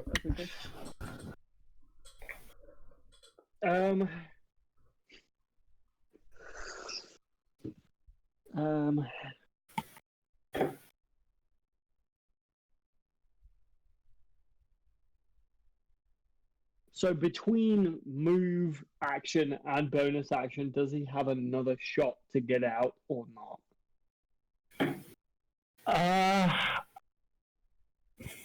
If you were to do nothing else other than that, you could make a last ditch attempt to get out. Yeah, it'd be like a dash action. He needs to get out. Yeah, like the equivalent of a dash. We'll just say you try and make a second climb. Okay. He needs to get out of here. Another athletics then. God. I mean, that is still a 9. Still a 9. It's not going to do it, I'm afraid. 6 now. Oh. It's slippy. Even though it's not much taller than you, you just can't get the purchase. God damn. Shit. Yendor. Sorry, everybody. That's my turn. Yeah. So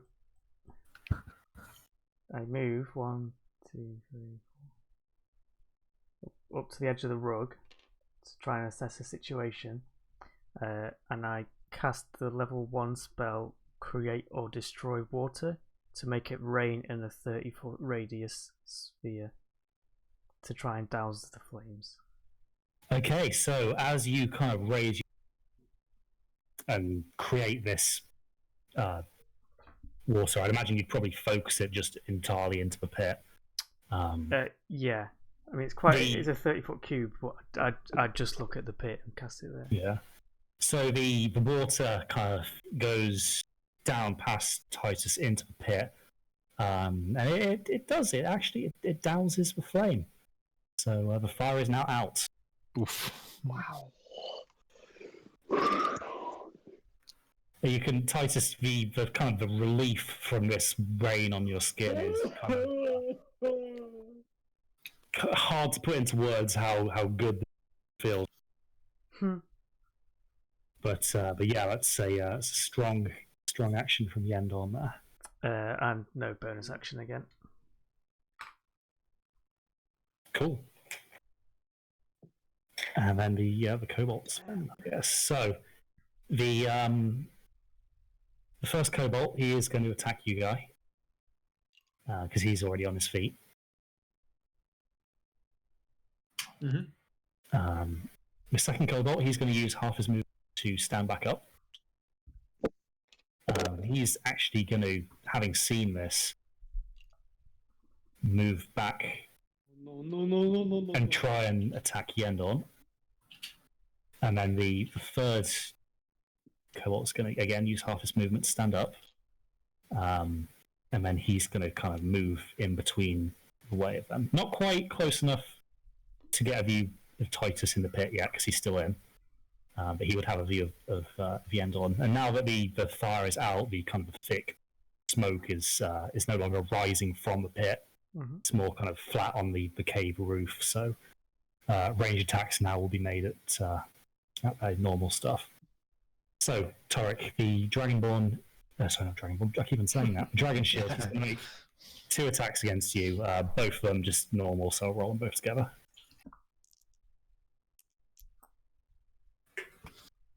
So a 14 and a 15. Neither of them hit. Ooh. Yes. Nice. The second dragon shield, he's going to throw a javelin at Yendorn. Yep. Jesus. So that is also going to miss. Nice. Yes, that's what I'm talking about. And then the Cobalt behind him with his sling, same target. Yep. 16. No, another miss. So, Another miss. Yendon, your armor holds up to these reasonably primitive weapons. Rich, what is your AC? 17, so that was just a miss. Oh, Hmm. that's The so high. the remaining Cobalt is going to make a short sword attack against Rulin here. Yep.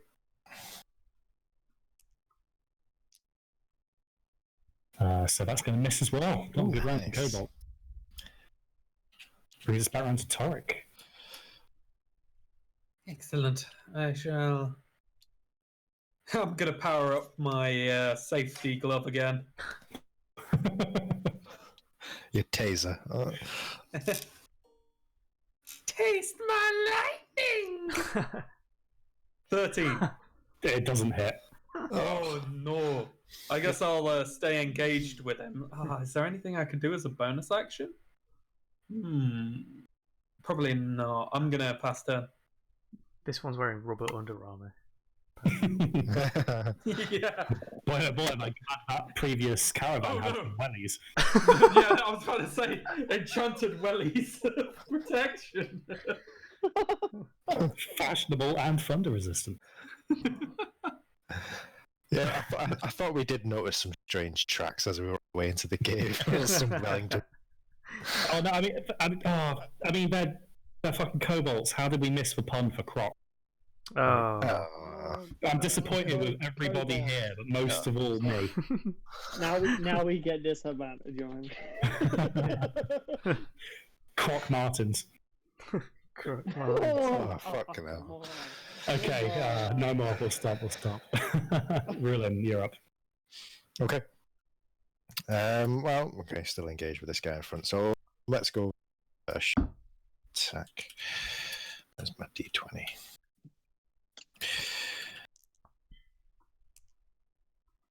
Rich, 11. 11 is not going to cut it. Didn't think so. Oh, fuck. I need to get this guy down.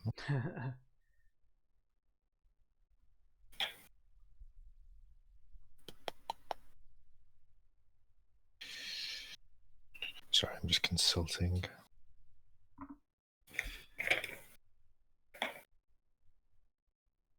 Okay. I mean, sort of seeing over his shoulder that the flames have been doused is a bit less urgent now, so he just concentrates on the guy in front of him. After missing with his sword, he follows up with a swift backhand and an unarmed strike as the bonus action. Oh, natural no. cow. That's what So the Ninjato goes down, and the kobold doesn't realise that this was a feint and puts too much effort into parrying it. As he does so, he leaves himself open, and you kind of open palm strike him right in the centre of his chest. Roll me damage. ooh, damage. So two Is it double two- the dice. So rolls. Yeah. double the dice rolls. So Alright. 4 Oh, and no, not yet. start, yeah. 4. Oh, 8 plus your dex. that's 11. So as this open palm hits him in the center of the chest, he kind of drops to his knees, kind of clutching at his chest, his eyes kind of bulging. You've kind of just stopped his heart right in the side of his chest. Nice. Damn cow. Holy shit. Racking up the body count here. But you're going to That's kick its kinda head like- off again. Yeah. No, but it's kind of like a once, like, obviously from his first attempt at attacking him, he was rushing, he was worried about Titus, but now that the urgency kind of faded a little bit, he was able to focus himself. And This is the best bromance I've ever fucking seen, dude. This is incredible. This is You a still better have love your story than move, Twilight. Cal. You still. You've still got right, okay, Are these blocking can- the you passage can- at all, or are they? You can vault those, but it would take twice your movement to get over one. Okay, So that's 10 1, 2, feet per 3. 5 feet. So I can make it to. Yeah. Yeah, I'll do that. I'll get around to. Yeah, across the fire pit from the Sure. Yep, right. Be it, I think. Okay. Nice one. Titus, you are now no longer on fire. You are still in the pit. Man, it would be nice to hit something. It would be really nice to hit something.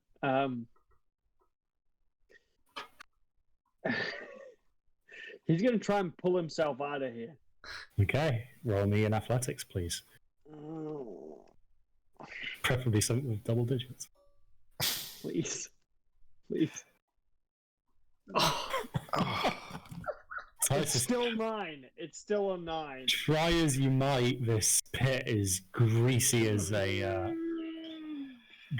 pig in Texas. So Can he please with the movement and action Yeah, and bonus action to do it? try and make your second attempt, yeah. Thank you. Yay! Thank you, Lord. 21. So you kind of try and pull yourself out, and as you slip back, you kind of fall down, and then just realise that it might help if you try jumping. So you get yourself out with very little seeing whatsoever. Oh, bastard. Oh god. Oh god. God damn this character. I love him so much. But you are now out of the pit. Oh, thank God. Yendon, you've seen a slightly char-grilled type just crawl up out, but he seems to be okay. He's at no risk of burning to death anytime soon. I guess there's not really any way over this pit. You could try and vault the corner of it, I guess, if you wanted to.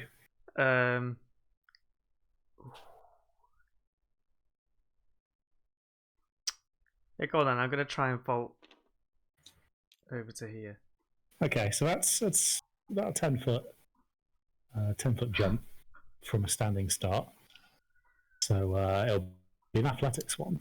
Athletics. Oh, bugger. Can it be acrobatics? No, because this is just a feat of. You can do as many flips as you want. You might not make the 10. Oh. Okay. That's You a 0. Yendon, as you attempt, you get yourself ready for the jump. You lean down to go, and you slip on the edge and fall straight in. It is still raining, I guess. You land on your neck, so you're going to take twice the damage from falling. Oh, no. 11 damage. Oh. Okay. God damn. How much? What's your base? 27.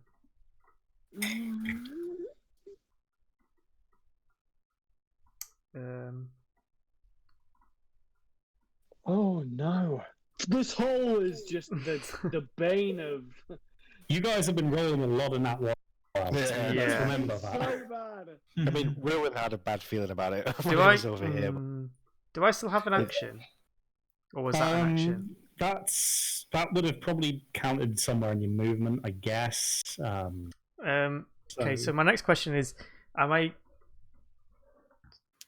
would I be able to see, like, I'm not as tall as the Goliath. I won't be able to see out the pit, would I? Tall as Titus. It's about a 10-foot thing, so you probably don't have line of sight on him anymore. Because he's a little back from the edge.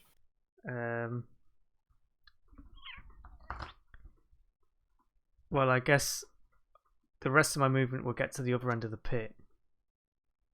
And I'd try and climb out as my action. As your action, sure. Roll me Now, the. surely I'll be able to help him. So roll me the athletics check then, Rich. That's an 11. Okay, so you kind of, as you reach up, you, instead of going to grab the ledge. You actually grab Titus's ankle. This kind of gets his attention. He sees you there, so he kind of grabs you by the scruff of the chainmail and kind of pulls you up. Oh, Okay. they're buddies. They're just buddies. That's the end of my turn. Okay. Perfect. So the Thank kobolds. God we're past that hole. God Jesus. damn that hole. The kobolds. So Fuck that this. carpet. I'm glad it's fucking destroyed. Oh. God damn. That thing that burns. The dragon shield. He's gonna kind of run in, and he's gonna stand here. He's gonna make one attack against Rulon and one against Titus. So we'll do against Titus. Is not gonna hit, and one against Rulon. That's gonna crit. Oh, Oh no, mate! Why are you so vulnerable? I don't know. These are some Oh. terrible. So okay, so it's not terrible. It's 5 damage once you add the modifiers. So 5 damage to Rulon brings him down to 50. Yep. Okay, the next dragon shield. He's again going to make 2 attacks. Torek. Let's roll them together. Both are going to miss. God, just- it's just tanking. He's like- small and he's nimble to get down, really. The kobold remaining 5, 10, 15. He's going to attack Titus. He has to. He sees this kind of big Goliath and sees it as a priority. But despite that, he kind of slashes with his sword, but it doesn't seem to really have much effect on you, Titus. He'll die now. kick him in the pit. I just nudge him. Just nudge him in with my axe. Cool. So we are back to Torek. Guy has been the MVP. He's been like untouchable. Insane. Despite my best efforts, he's not taking much damage.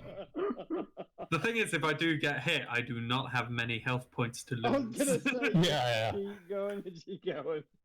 I'm going to attack with my spinny blade of death. Spinny Blade of Death. Official name. So plus That's you roll the 18. modifiers, that's going to hit. Nice. Excellent, and that'll do The damage plus please. 4. 5 damage. 5 damage to him. So it doesn't bite as deep as it has done in the past. But you draw blood. Nice. Any bonus actions? Not that I can think of. I don't have any allies in view or anything, so Okie Yeah, I dokie. think- Then Yeah. we move on to Rulon, I guess. Okay. Okay, yeah, straight up. Gonna take a slash at the dragon shield. Dragon Shields. Ninjato. Roll me dice, please. Okay.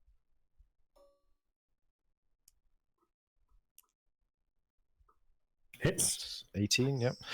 So that's d6 plus 3. Yep. 7. 7 damage. Alrighty. And then I will spend 1 key point, my last Your remaining last key points. do a flurry of blows and make 2 unarmed strikes against the dragon shield. Guys, can you hear me? Yes. Ah, there we go. God, I was panicking. What happened? So both of those are going to hit as well. Wow. Nice. Okay. That's 2d4. 2d4, so 2 plus 6. A further 8 damage. And So he kinda- okay, go. Sorry, go. He staggers back from the blows a little bit. He's kind of knocked the breath out of him a little bit. Okay, so with the special effect from the flurry of blow, or from the open hand technique, I'm going to force the dragon shield to make a strength saving throw. A strength saving throw Or shot it in. gets pushed back 15 feet towards the pit. It's a DC 12. He fails it. Oh yes. So Open for- the dragon shield, he gets knocked backwards And as he goes, he kind of bumps into this cobalt here. So the cobalt is going to make a dexterity saving throw.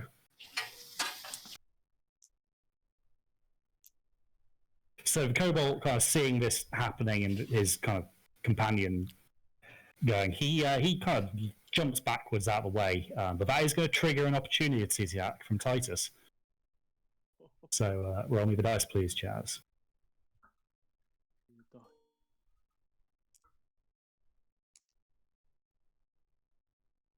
Is that 12?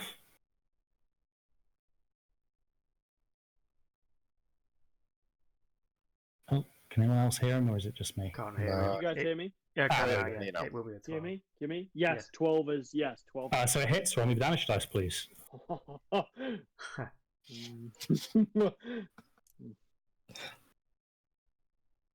That is 15. You just end this cobalt. Like you kind of, he leaps back, but you just kind of cut him in half. Vicious. The other cobalt, however, continues his descent backwards and does indeed go into the pit, where he is going to take the falling damage. I got as well. He is the actual one that threw the torch into the pit. He was. Yeah. It takes another 3 He damage. deserves it, dude. He deserves this shit. I want him to burn. Alrighty. So a good round there.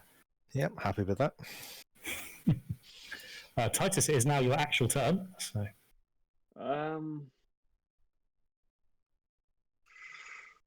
Hmm.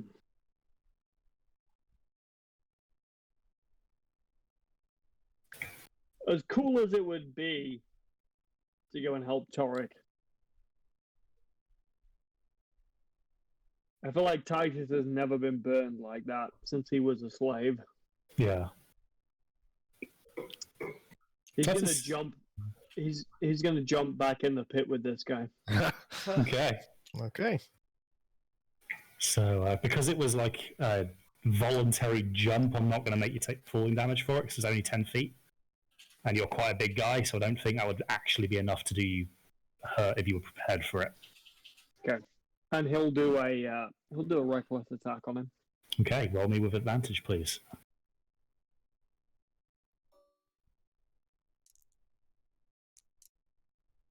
That's Hits 20. Yeah, 20 something.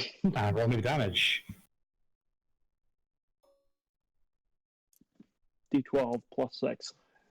So 12. That's damage. 14, isn't it? Plus 6. Yeah, 14 damage. Yep. So as this kind of kobold is struggling to pick himself up on this slippy floor, you kind of leap in, and as you're actually on the way down, you kind of bring the axe down with the extra momentum of kind of 10 feet's worth of gravity, and you hit him kind of in the collarbone and kind of get a sweeping blow across the body, and his torso just kind of slips off his lower abdomen, falling lifeless into this oil.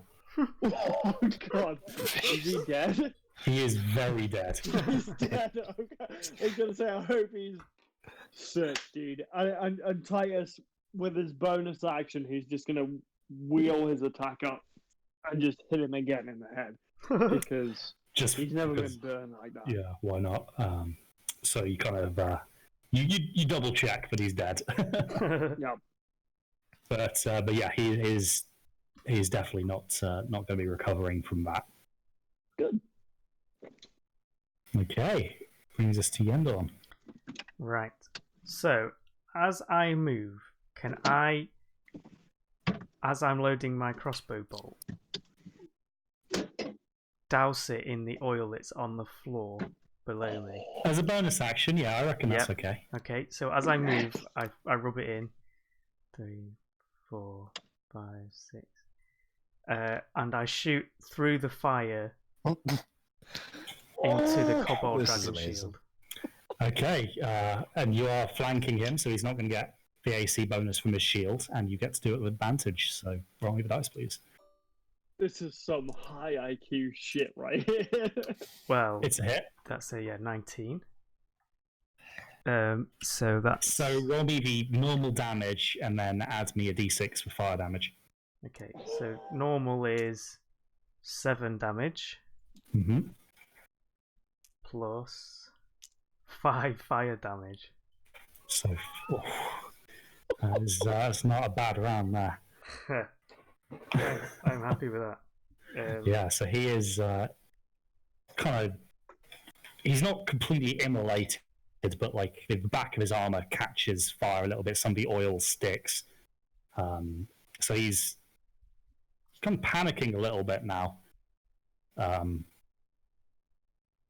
And you see now he's actually going to. He kind of turns around, assesses the situation, and sees none of his friends remaining alive. Coupled with this kind of burning, he's actually going to flee. Can I try a reaction on him then? Yeah, sure. So you would get your opportunity.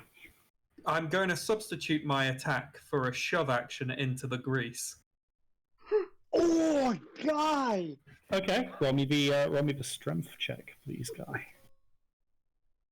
Go on. Just a straight up flat. Oh, no. So you try and push him, but he's a lot bigger than you are. He kind of just basically shunts you aside, and he's going to use his movement. So 10, 20, 25, 30. I mean, he's going to make the dash action. He's going to escape bloodied and into cave. However, you guys, as you look around, you can see that you've clearly kind of cut the head off this Cobalt raiding party. This was their base, and you've, for all intents and purposes, cleaned it out. Nice. And looking around, you can see that there's a lot of kind of goods lying around. There's a lot of grain, as you would expect from farming communities. You can see there's a crate of nails that you remember the Baron mentioned that he was quite short of. And you see a kind of a little chest that's quite ornate. It's got a little bit of a lock on. You can probably work out this is likely the item that the Baron sought. Great. Okay. Still enraged, just hacking the body of the guy who threw the torch in. He's hacking him to pieces. Just still raged. Rulin wanders over to the edge of the pit and shouts down to Titus to try and snap him out of his rage. Titus, I'm quite certain he's dead, my friend.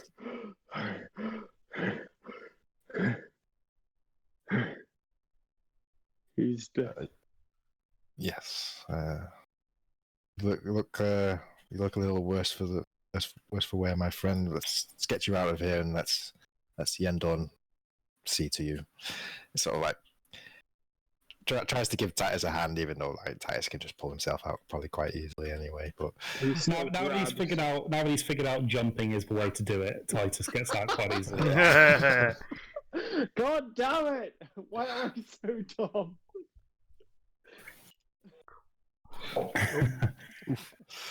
So, the cave now, you can see there are a few bedrolls lying around.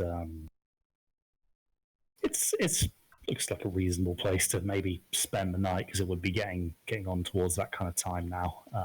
Okay. There's very little chance of that Cobalt coming back. You really did a number on him. I think you scared the life half out of him. yeah, damn. Okay, well, I guess before we settle down, we'll spend the time searching through various crates and bits and bobs. Sure. So yeah, as I said, it's mostly kind of equipment that the village would have been needing. So things like nails, hooks, other kind of metalworking that they would need a smithy to make that they had to import. There's some grain in there. There's this. Well, the carpet is now completely gone. That burnt away. Sorry, I'm so sorry. The kind of lockbox that the Baron was after is there. But there's no nice little shiny balls or anything. Not that you can see. This betrayed route. It's not a massively wealthy village. They wouldn't have had much in the way of exotic luxury goods going backwards and forwards. Okay. Well, But then yeah, that's kind of what you find. I suggest we hold up here for the night, catch our breath, see to our wounds, fetch the cart in the morning, and load up as much as we can. I think that Okay. would be wise. Okay. And yes, Yandorn, I think you should see to Titus. He looks a little poor. Oh, I'm cool. fine. I cast Cure Wounds on you anyway, focusing on the most burnt parts of your body. So I wouldn't even bother with the dice if we're going to have a long rest anyway. yeah. Yeah. Oh, well.